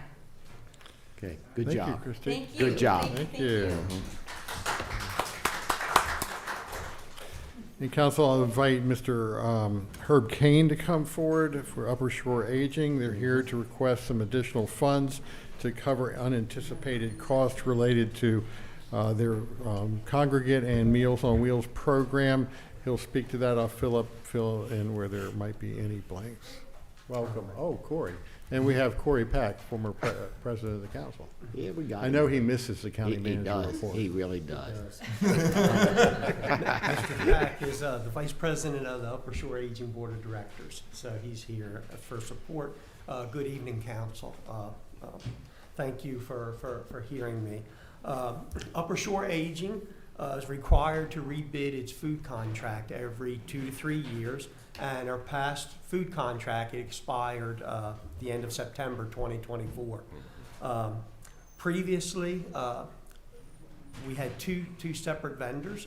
Business Food Solutions was the vendor for Kent and Caroline counties, and Delmarva Community Services was the vendor for Talbot County. And when I began with Upper Shore Aging in July, I was informed by my senior center director and staff that the quality of the food supplied by Business Food Solutions was below standard, and that the The seniors in Caroline and Kent County were being served food that was of much lesser quality than the food that was being served to the seniors in Talbot. And they strongly recommended to me that we needed to find a new vendor and not to renew the contract with Business Food Solutions. So when the bids came in, we received 3 bids. And the bids were sent out with the understanding that the vendor would supply all 3 counties. And Business Food Solutions was the lowest bidder at $6.79 a meal for the congregate meals and $7.69 a meal for the home delivered meals. Each Sprout was the middle bid at $8.50 a meal, for both across the board. Delmarva Community Services was the highest bidder at $10.10 for the congregate meals and $10.70 for the home delivered meals. And so we rolled out the low bid due to our previous experience with the low quality food. And we chose to award the bid to Eat Sprout. Our reasonings for that: Eat Sprout is a local company based here in Easton that's known for healthy food options and using organic and locally produced ingredients. During COVID, Eat Sprout supplied meals for a grab-and-go program that was run both here in Talbot and, my understanding, in Caroline County. And I knew that my predecessor, Andy Hollis, and Charlene Brooks, the Brooklet Senior Center manager, had secured funding to restart the grab-and-go program at Brooklets using Eat Sprout as the food vendor at the beginning of the calendar year, and that program has been restarted. So everything indicated to me that the Eat Sprout was the best choice, and that's who we awarded the bid to. Last year, we served 48,260 meals in Talbot County. 6,500 congregate meals at Brooklets, 1,560 congregate meals at Bay 100 and St. Michael's, and 40,560 home delivered meals at a cost of $281,619. So that same number of meals, 48,620 meals at the increased cost, will total $413,270. And the difference is an increase of $131,651. But since the new food contract started in October, the increase for FY26 is $98,738. That's October through June. So I met with Mr. Stamp back in the fall, and we discussed the situation. And in gratitude for the generosity of the Talbot County Council in supporting the operational costs at the Talbot Senior Center, I'm only asking for $60,000 of the $98,000 increase. Unfortunately, the economic picture is much more dismal now than it was back in the fall, with everything that's going on with the state and federal budgeting processes and pauses and whatnot. So I humbly ask that the council approve this request, and it will be a tremendous help to Upper Shore Aging in meeting its obligations to provide meals to the Talbot seniors for the remainder of the fiscal year. At Upper Shore Aging, the last thing that we want to have to do is to tell people who are receiving meals that we will no longer be able to provide them with meals. Okay. Okay. You good? You good? Yeah, You good? I'm good. I Okay. certainly, as Herb said, we appreciate all the work that Talbot County Council has done in taking on those additional costs over at Brooklets. Yeah.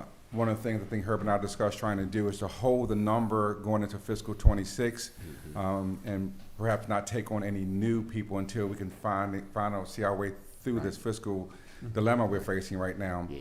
Cutting the amount they asked back to 60 would get us through 25, and if we can hold the numbers going into FY26, we should be able, hopefully be able to get through without coming back to any of the counties. You might want to tell them that Kent also chipped in? Yes, went to Ken and they gave $50,000 to cover, actually their costs for the 3/4 of the year and a little bit more, Great. so. So we have yes, gone they to other did. counties as well? That's good. Okay. That's good. Okay, any other The, comments? just to fill in, Yeah, Mr. Council go- President, sorry. the request of $60,000 would come from contingency, and there are adequate funds in the contingency line item for the request. Okay, okay. Any other questions from council? Okay. I'm the council's liaison to Upper Shore Aging. Yep. I was certainly aware of this process and the rationale for the decision. I appreciate your bringing that rationale to the full council at this time. I think it's not only important but essential that we support this as identified by our county manager that can come out of contingency. So I'll move for the allocation. Okay. Second. Okay, we got a motion second. Madam Secretary, could you call the vote? Mr. Callahan? Aye. Mr. Stepp? Aye. Mr. Lesher? Aye. Ms. Milky? Aye. Ms. Hayes? Aye. Okay. Good job, Thank you, guys. Council. Thank Good you. job. Thank you. Yeah.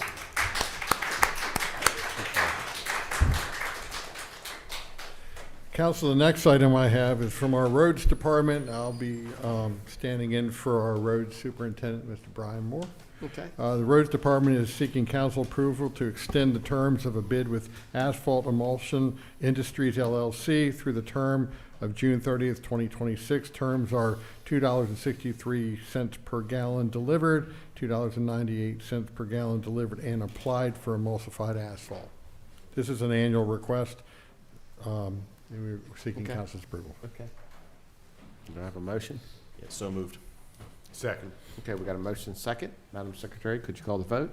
Mr. Callahan? Aye. Mr. Stepp? Aye. Mr. Lesher? Aye. Ms. Milky? Aye. Ms. Hayes? Aye. Thank you, council. Finally, I would ask Brennan and Ray to come up.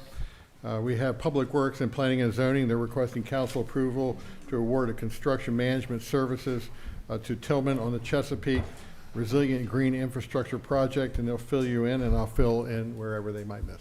Okay. Baker Clark County Engineer again. Council, this is actually a project that Planning Office has been working on for quite some time, and we're just here to work with them, working to basically hire Lane Engineering through our open-ended engineering services agreement. It was bid under 2208.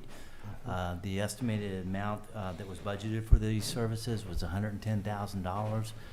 Lane has provided us with a proposal of $100,500, and so we're making the request the County Council award this work, basically the bidding and construction management to Lane Engineering for $100,500. Okay. Any Good evening, Council. Yeah. Brendan Tarleton with the Department of Planning and Zoning. I just wanted to say thank you to Ray and his team for helping us out and expediting this process. We came before you a number of times for the award of these grants that basically covered the funding to allow this project to move forward in the amount of $1.4 million between DNR's Wildlife and Heritage Program and National Fish and Wildlife Services. Through the process of the design, we assisted and worked with the community a great deal. At this point, moving forward with the construction phase, obviously we needed the assistance of our engineering team to help us get this project out to bid. Based on the construction timeline outlined for the actual work that needs to be completed, it would have to take place within the timeline of October 25 to April of 26. So getting all of these moving parts in line to really commence construction and get this project moving forward and ultimately to fruition is very important for us and very important for that community. And I just wanted to say thank you to Ray and his team, and thanks to my team for offering the support as well. In moving this project, this relatively unique project forward that will hopefully serve as a future example for other county projects for coastal resiliency. Okay. All right. No additions. And this project is essentially a living shoreline. Yes, it's essentially it's a living shoreline with there's also a planted meadow component to it, but there's also some interesting things like oyster breaks included to reduce the wave action along the shoreline. with added components such as a dune with planted grasses on it, which will serve as kind of like a sacrificial marsh area, so to speak. So as the marsh slowly creeps back, that dune will fill back in the marsh naturally and allow that to retain itself over time instead of just washing out completely. And this is, you spoke about the grant funds. This is entirely covered by those grant funds. No county funds are required for this project. Yes, that's correct. I'll move approval of the bid. Second. Okay, we got a motion second. Madam Secretary, could you call the vote? Mr. Callahan? Aye. Mr. Step? Aye. Mr. Lusher? Aye. Ms. Milky? Aye. Ms. Hayes? Aye. Okay, good job, Thank you. guys. Good job. Thank you. Council, that completes your county manager report for this evening. Thank you. Okay, that sounds good. Okay, next on the agenda is public comment. Could you guys go check and see if there's a list? Yep, that'd be great. And just let everybody know that wants to speak, they need to sign up. Yeah, yeah. Well, once we get past the list, anybody else can come up if we ever get past the list. Hey Chuck, you got someone with their hand up? Huh? You got somebody with their hand up their neck, or should they want to speak now? I just have a clarification question, sorry. Yeah.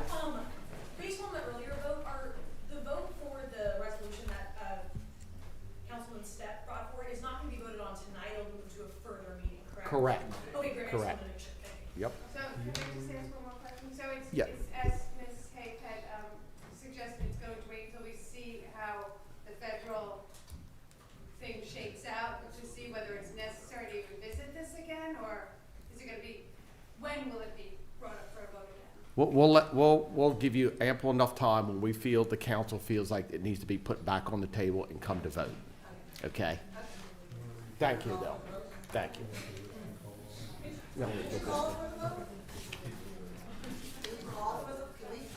Someone called for the vote? We've tabled it at this time. So Patrick, a question for you. If it's been tabled, but we didn't set a date, would we be able to vote on it after public comments? No, it's been tabled, so you can't. Right. Yeah. Okay. Right. Yeah. Yes.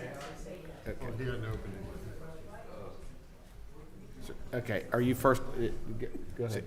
Do you want to take this in order of those who signed Yeah. up first? Did you sign up first?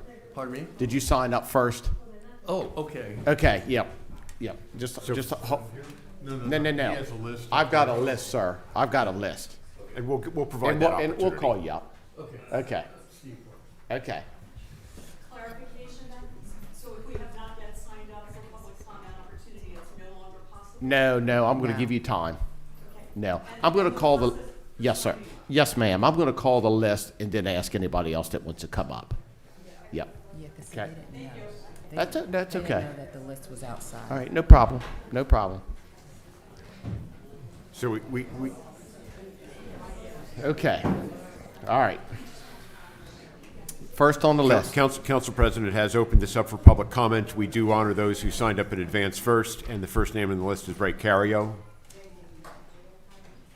Mr. Cario? I'm going to defer Big- my comments, given postponement. Okay. All right. Next on the list. Next is E. Dickens Bishop. Okay, they're not here. Dickens Bishop. Next on the list is Regina Whitesell. Okay.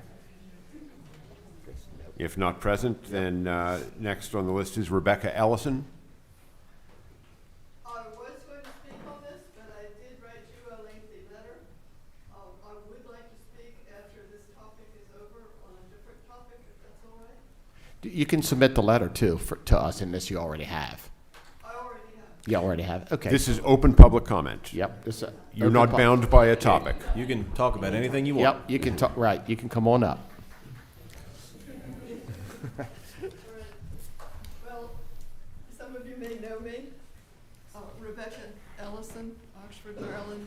I've been following the Trappe situation very closely, and I was pretty surprised to see what was on your agenda tonight about the Paris Food Corp. And I'm speaking because I don't think you have all the information, that some of us have a lot of information, and of course, no one knew that this was going to come up as a topic. And in fact, I think that there was a time I used to send out newsletters regularly with a lot of too many words, information, attachments. And I believe that some of my own newsletters that were sent to you have a great deal of information about that at its first inception, the first that I heard about it before it happened. It wasn't after the fact, it was before the fact. So I don't know what would be appropriate at this time. I couldn't tell if this is questioning that's completed or if it's going to go forward, but I think there's a lot you probably would need to know if you want to know everything. That sounds dumb, doesn't it? No, nothing's, no, I understand. So I don't know what the vehicle, if you're taking more comments, I would love to have a chance to know what the arguments are and bring papers. I don't have a dog in the hunt, as they say, but I might have some answer to a question. Well, I appreciate your comments, and we'll take them in. As I say, I may have already sent you information that Okay. you don't realize And you have. we'll read what you wrote us. That'd be great. Thank you. Oh, thank you. Okay. Next. Next is Brendan Kelly. Okay. If not, Dr. James Kelly. Yeah. Next is Robin Strickhoff. That's fine.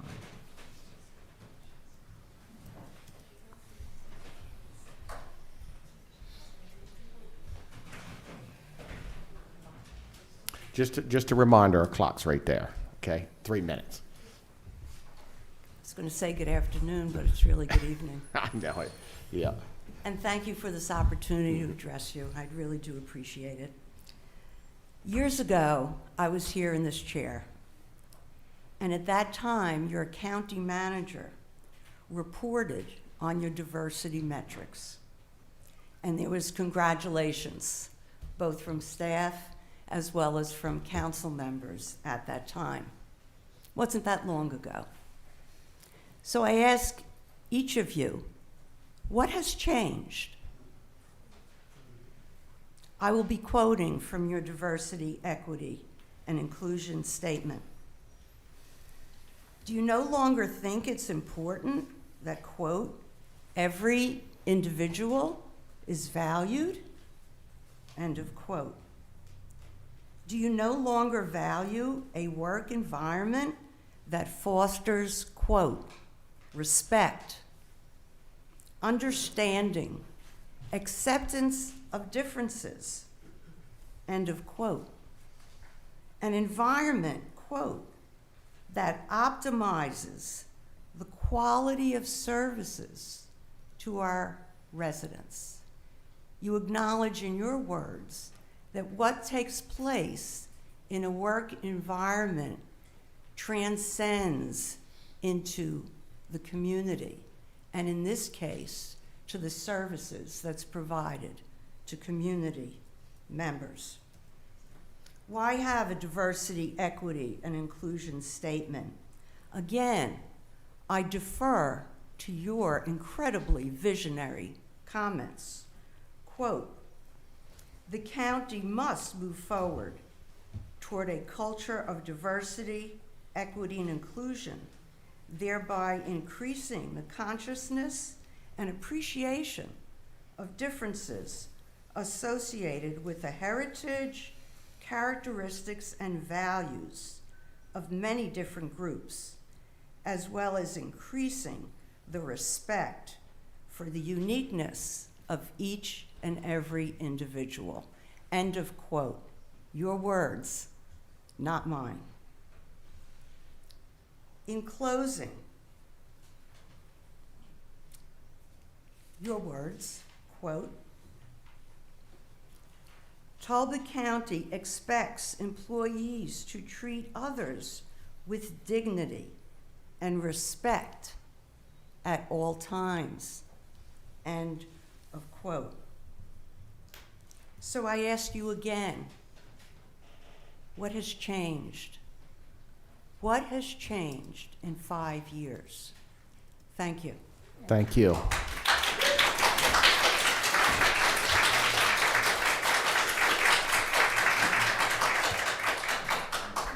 Next is Jim Bent.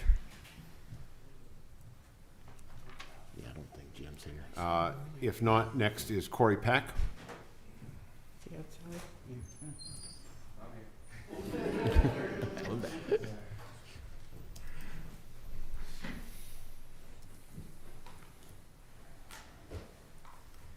Good evening, Council. I guess I can start off with what the last.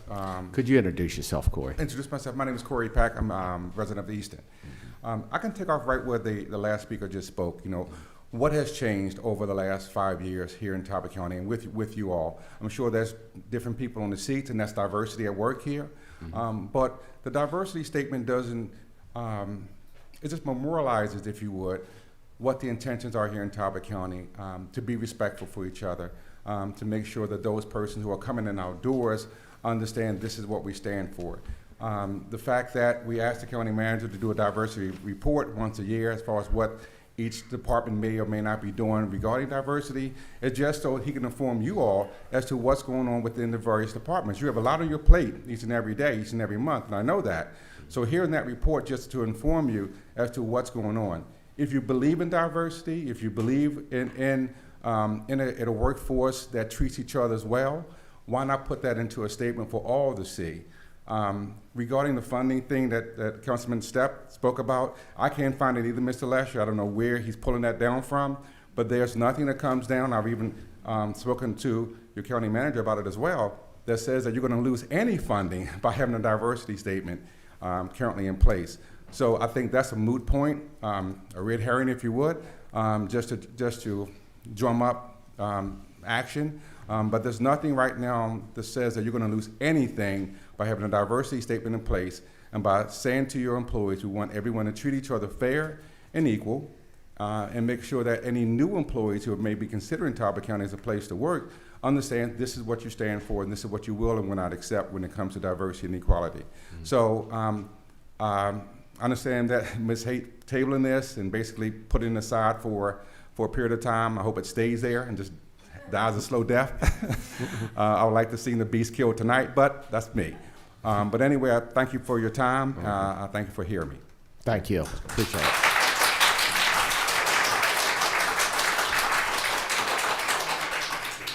Tom Dennis.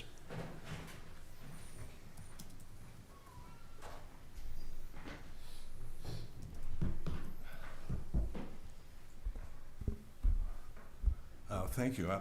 Tom Dennis. I'm a resident of Cook's Hope here in Easton. I've appeared before you a couple of times. And thank you for the opportunity to share some comments. Candidly, having spent 35 years as a lobbyist in Washington, working on federal programs my entire career, and understanding the law at a fairly high level, I'm kind of astonished that this resolution would even be before the council.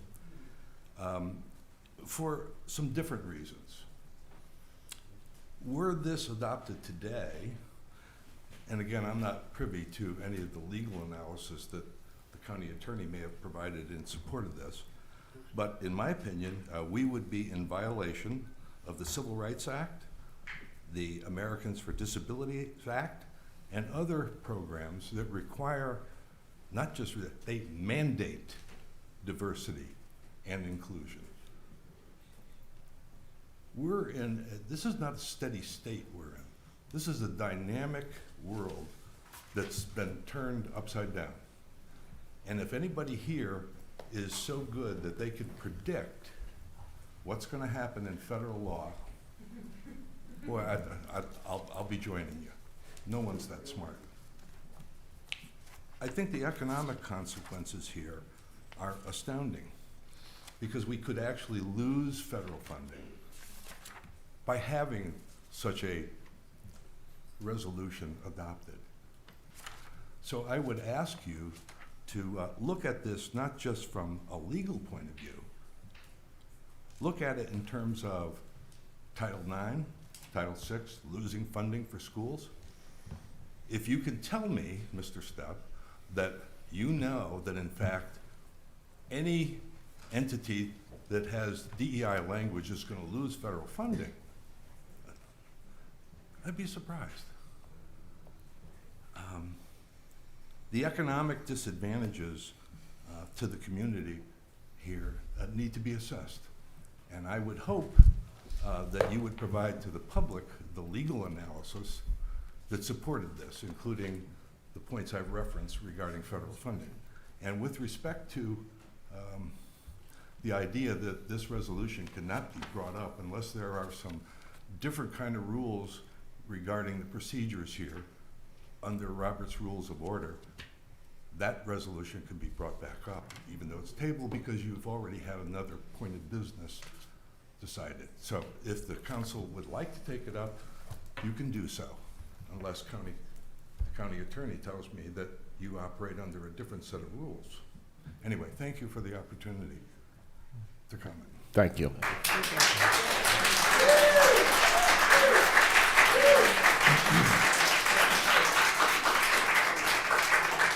Leonard Palmer.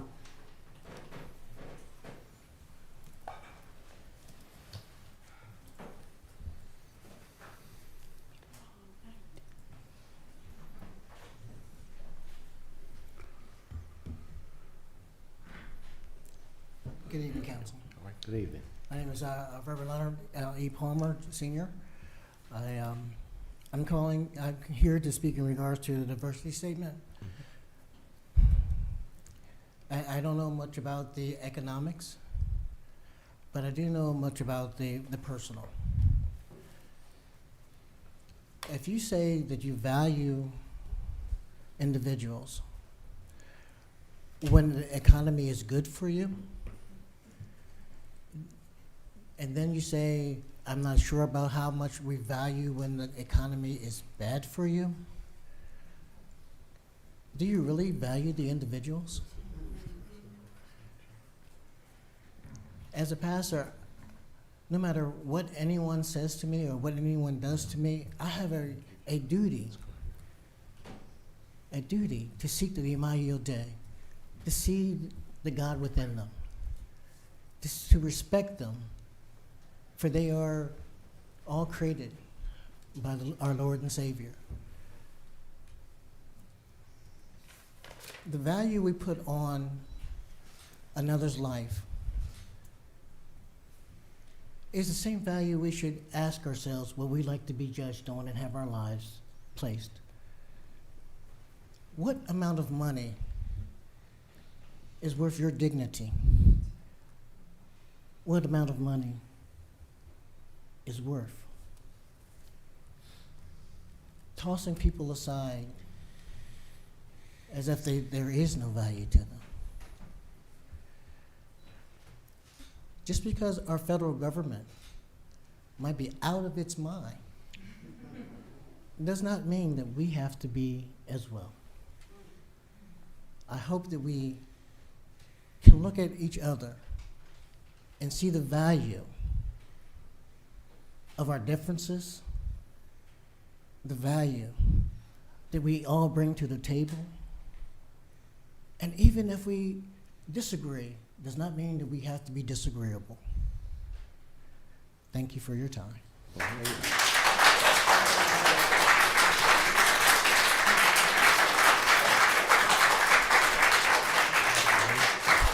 Richard Potter. Richard Potter.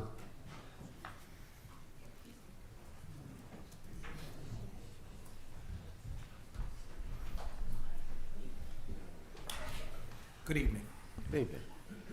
Let me thank the council for the opportunity to come before you tonight to speak on the administration resolution to abandon the DE&I statement. I sat there outside and I did hear the comments from Council Member Stepp, but I also heard a lot of misguided information in those comments. And someone having spent 20 years of doing diversity, equity, and inclusion work throughout the public schools, higher education, state government, I think it's important that you understand that diversity, equity, and inclusion efforts are foundational in creating environments where every individual feels valued, respected, and empowered to contribute their unique perspectives. The purpose of DE&I initiatives is to dismantle systemic barriers, but foster a culture of belonging and ensure equitable opportunities for all, regardless of their background. The significance of DE&I lies in the ability to drive innovation, enhance decision-making, and improve organizational performance by bringing together diverse voices and experiences. By prioritizing diversity, equity, and inclusion, organizations not only reflect their communities they serve, but also cultivate more dynamic and resilient workforce. Diversity, equity, and inclusion initiatives aims to level the playing field, provide access to resources and opportunities that may have been previously inaccessible. Ultimately, diversity, equity, and inclusion efforts enrich the collective experience and success of all individuals within an organization, fostering a more inclusive and just society. That is the truth about diversity, equity, and inclusion. And if that's what you want to have as a workforce in Talbot County, there's no reason why to do away with the statement. If anything, we need to put more teeth to the statement and create opportunities for individuals like yourself to feel comfortable in picking up the phone and calling someone like myself to have a real conversation about diversity, equity, and inclusion, instead of listening to what happens and transpiring in our world as we see it. As it relates to doing the right thing, I would ask this council to vote tonight on the matter, in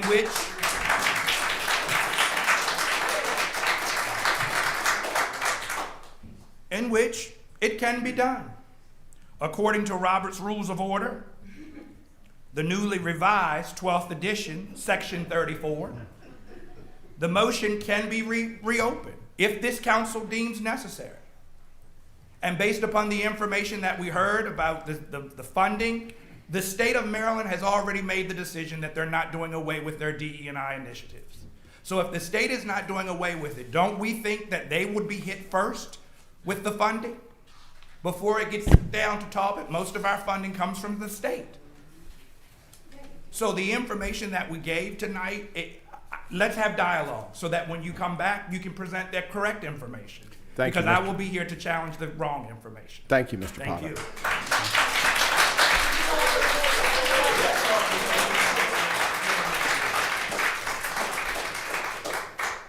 And the last one on the list is Jim Bruce.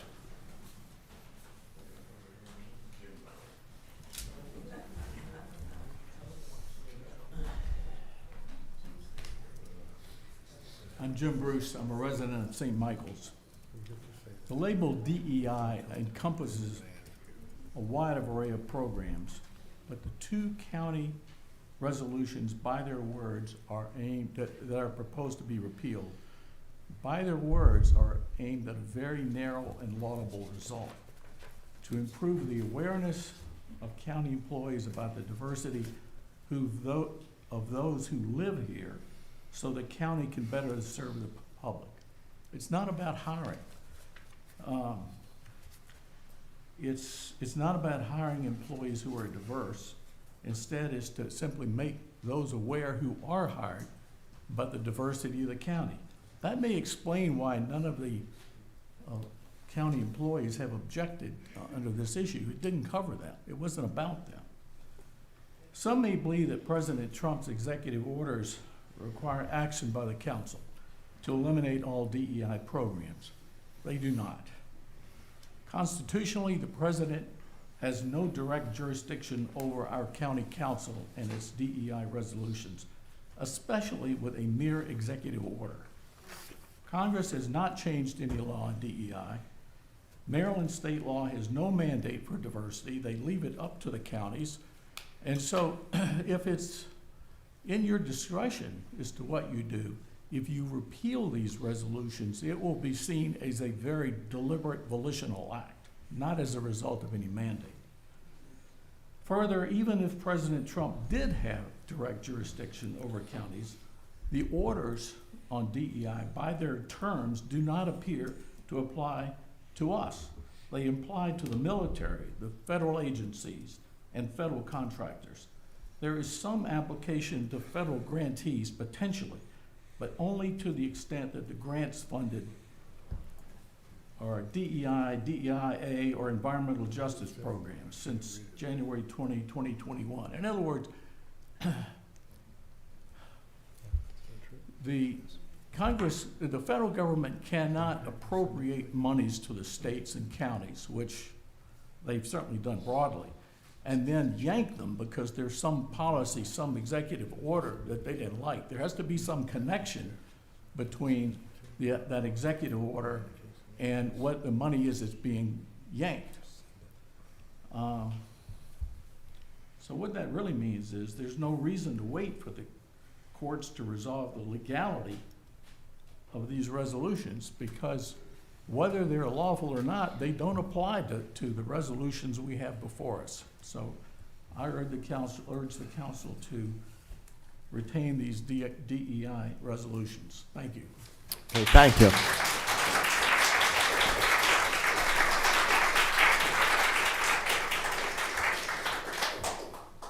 Mr. Callahan, that is the extent of those who signed up in advance, so you can open the floor to those who've not signed up.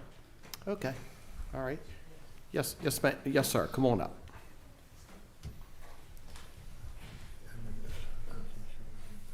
I'm Steve Parks, I'm from Easton, and I came here tonight in response for Councilman Stepp's proposal to dump the DEI resolutions passed by this council in 2020. And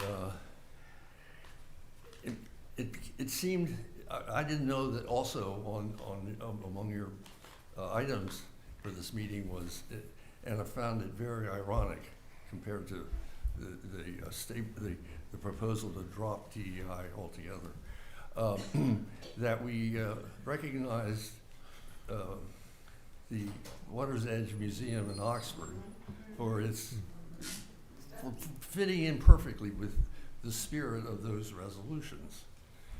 And I was very happy to see, it turns out there was cooperation among the council, especially after Congresswoman Hayes mentioned that we could table it for now. On the other hand, I did hear some people suggesting we could reopen the vote, and from comments I heard earlier, I think it would be defeated. But I do commend Councilman Steff for agreeing to table it for now, because otherwise there's no connection between, there's nothing in the resolutions passed by the council that requires them to fund anything or demand hiring of any certain type of people. So it's not in violation of anything I think the federal government could enforce. Thank you, sir.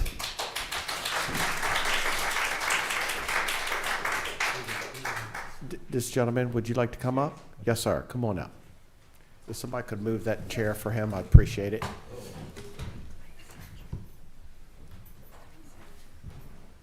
Did you see it? Did you read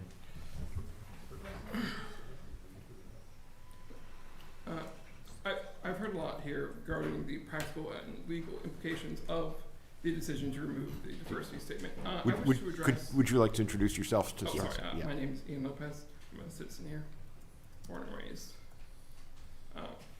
I would like to examine the philosophical underpinning of the rationale behind this decision. It is ultimately a discussion of whether or not the government has the moral and legal right to, nope, sorry. No. Just take your time. Went off Just script. take your I'm time. gonna Yep, just no, go no back to problem. script. Take your time. Yeah, that's fine. Freedom is not and never should be for sale. That is ultimately what you're deciding on. If a self-proclaimed king can buy our rights. You may think me hyperbolic, but remember who they came for first and what happens when they finally come for you. Give me liberty or give me death. Thank you. Thank you, sir.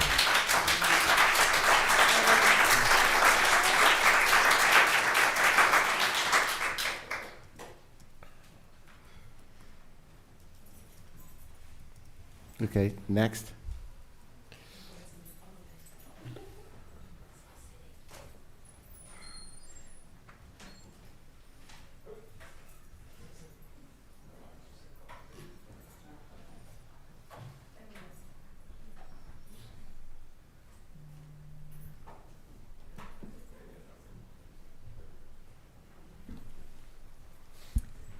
My name is Cindy Orban, and full disclosure, Councilmember Stepp is my most excellent next-door neighbor. And we have a wonderful neighbor relationship, but I have to say, on this issue, we could not be farther apart. I was born and raised in Talbot County, attended and graduated from Talbot County schools. I am very, very proud of Talbot County. I love Talbot County, except for one part of Talbot's history, which is in my lifetime, and as you can tell, I've been around a while. It was 12 years after Brown versus Board of Education before Talbot County decided to integrate schools.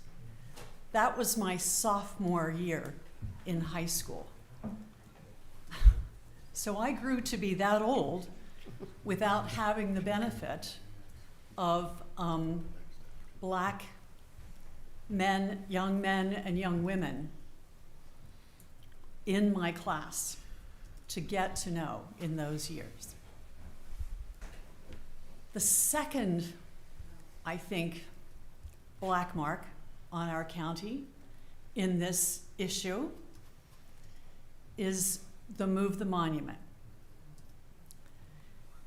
If I'm correct, beginning in 2015, it took years and years, and the effort of, I'm sure, many of those sitting behind me, and perhaps some of you, to move that Confederate boys' monument from right in front of this building, where anyone and everyone passing through the doors had to look at it. And some of us who look like me might not have paid much attention, but there certainly were many, many of those who don't look like me for whom that was very harmful. And now I can only say I am beyond disappointed. I am grieved. I am heartsick that in 2025, we are in this room, council members are sitting in their positions, and we are actually having a conversation about taking a massive step backwards. It does grieve me. I love Talbot County. It's my home. But in this particular part of Talbot's history, and I have to tell you, it's only been as an adult that I have learned more about other aspects of Talbot County history, which are equally shameful and more shameful. This, please. I'm sorry, I see my time is up. Thank you for my, Thank you. No problem.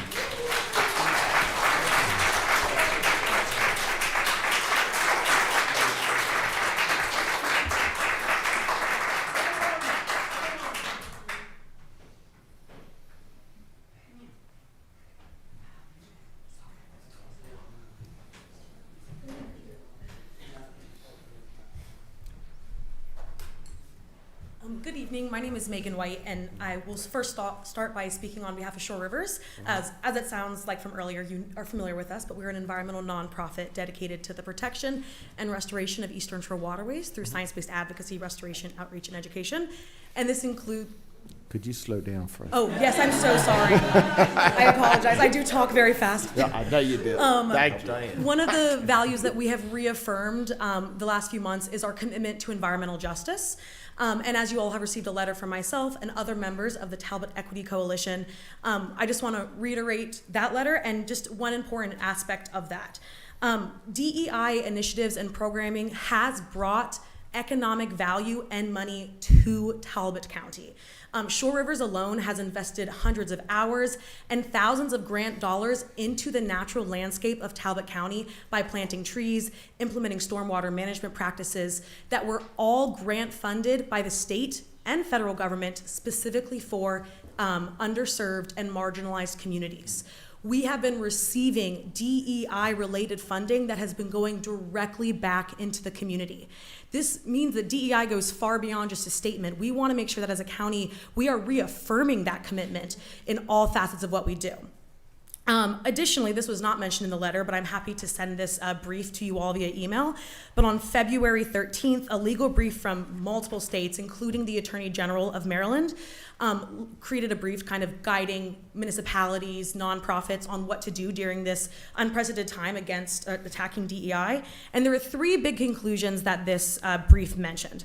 The first one is that the executive order is illegal. The second one is that the federal government does not have legal authority to issue the executive order against the states like this. And then furthermore, maintaining DEI are in line with existing state and federal laws. So again, all of the DEI that exists within our county is legal, and the federal government is overstepping by trying to impede this.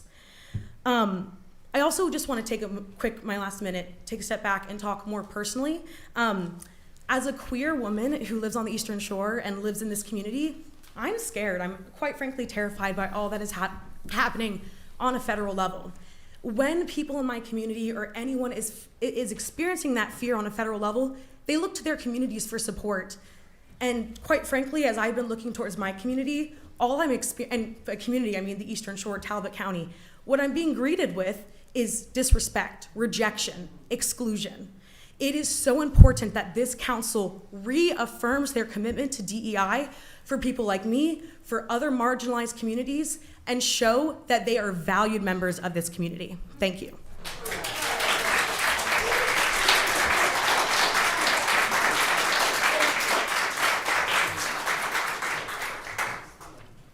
Anybody else like to come up?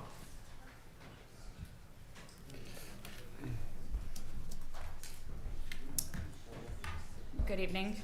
My name is Michelle Dapper, and I would like to thank the council for the opportunity to speak tonight on retaining the two DEI, or diversity equity initiatives, that that passed unanimously by the former county council in 2020. In fact, I was very proud that day when it passed unanimously. And as others have said tonight, I am deeply troubled by the implications we would send of, if we hadn't had this in the first place, that's one thing, but the fact we have it and then we would take it away sends a very distressing message, I would believe, if I was at an organization, that they no longer supported the goals that are so laudable in those statements. In those statements, it basically laid out that we recognized as a county council that Talbot County is a wonderfully diverse place, that recognizing that diversity enables better public service, and diversity training is a valuable tool to improve that public service. They're very simple statements. I'm very distressed, as many have said, that we would have to have a conversation about why those are important. But on the other hand, 200 years ago, we felt the need to state that all men are created equal. There is a value to continue to reaffirm that founding principle of our country. And so I would urge everyone here to retain these resolutions and to continue to fight for those fundamental values of our country. Thank you.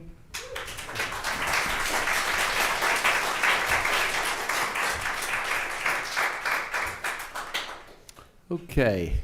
Yes, come on out.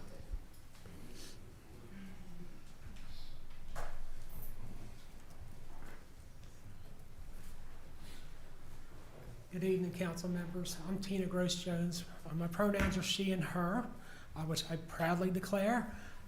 And I am a resident of Talbot County. I also serve as the co-founder and the chair of Delmarva Pride Center and serve on the Governor's Commission for LGBTQ+ Affairs. But my comments tonight are mine personally. I've already sent 2 letters to this council expressing my views. I have a very unique perspective, I believe.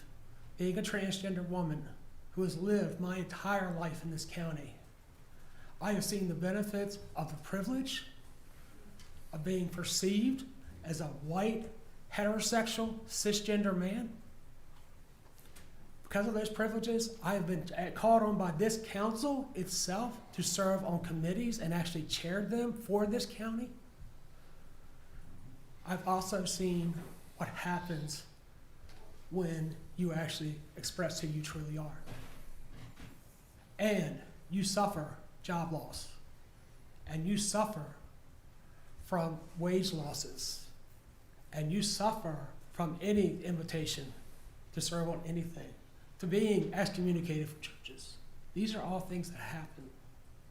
All right, what we are talking about here are people's lives. Councilmember Stepp, this policy applies to a lot more than just employees. It's a message to all residents of this county.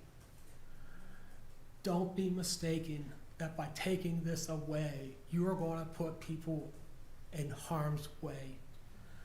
All the LGBTQ, anti-LGBTQ laws that have been proposed, just proposed, in the last year, in states where any have been implemented at all, we have seen increases in the rates of suicide attempts anywhere from 70 to 72%.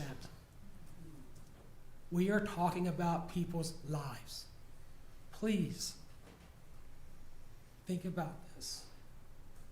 I have buried a child who was a member of the LGBTQ community because of the lack of respect and, quite honestly, the hate that was directed upon them. Because the reality is, when you say DEI doesn't matter, it says to other folks, it's fair game on these people now. And it's time to stop it. Thank you. Thank you.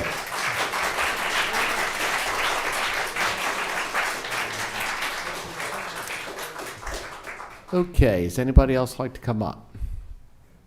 All right, so we'll go ahead and wrap things up tonight. Next on the agenda is council comments. Would you? Can I just Yeah. do one thing?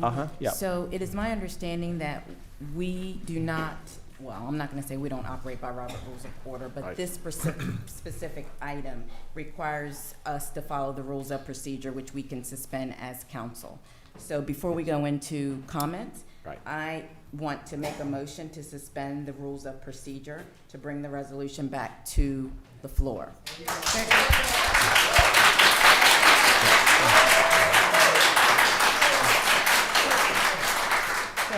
So, Mr. Council President, would you want to take a minute to have Patrick just explain the landscape Yeah, of how that's to what I would deal like with to the do. Absolutely. resolution? Yes, Yep. so just to clarify, so under the council's rules of procedure, when a resolution has been laid on the table, it cannot be again taken up for consideration during the remainder of the meeting. However, the council does have the ability to suspend its rules in whole or in part by a vote of 4 members of the council. So if there's a second to Ms. Haith's motion and it passes by at least 4 votes, then you can take it off the table and proceed to vote on it this evening.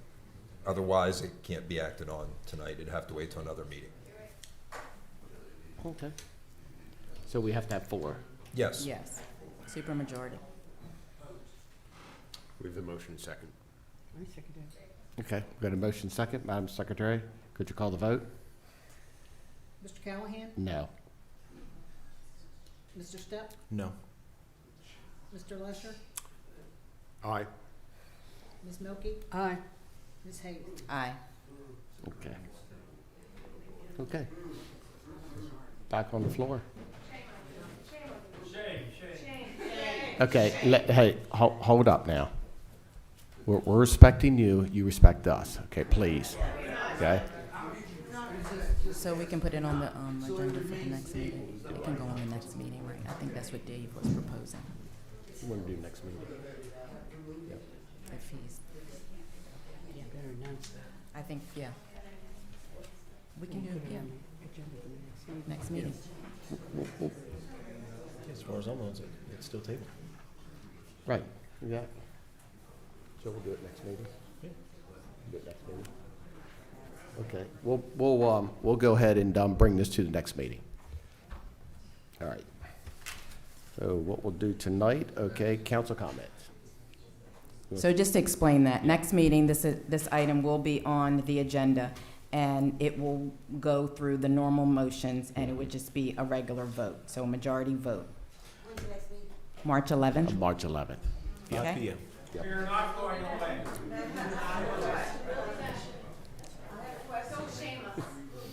Under the rules, could Mr. Stepp withdraw his original, not table it, withdraw it, if Mr. Stepp He allowed to could, do he that? could. Yeah, he could. He could. He could. You're just saying withdraw it altogether? Yes. Yeah, no, I'm not going to do that. Yeah. So we're still under council comments. I just wanted Correct. to make sure that everybody understood what would happen next. Right. Okay, just for Right. clarity, And we'll vote on it. transparency. Yep. So thank you Yep. all for coming in tonight. It has been a long night. I'm going to conclude my comments right there Yeah. so I can get home to my family.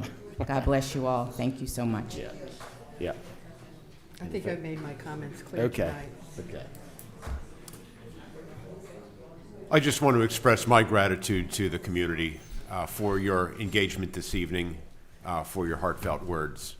I truly appreciate the turnout. I truly appreciate your words. I truly appreciate the meaning behind them. Thank you all.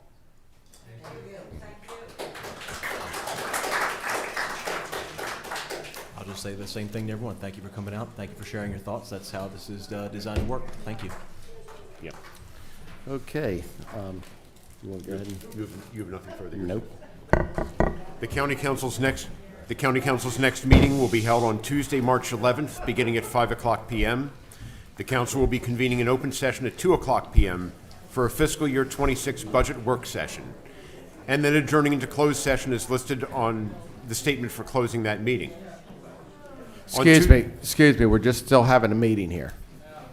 On Tuesday, March 4th at 4:00 p.m., the council will be meeting for a fiscal year 26 budget work session. The meeting will be held in the Bradley Meeting Room here and is open to the public. Therefore, is there a motion to adjourn this meeting and reconvene as noted? Yep. So moved. Okay, we got a motion second. Madam Secretary, could you call the vote? Mr. Callahan? Aye. Mr. Stepp? Aye. Mr. Wester? Aye. Ms. Milky? Aye. Ms. Hayes? Okay, Aye. thanks a lot for coming.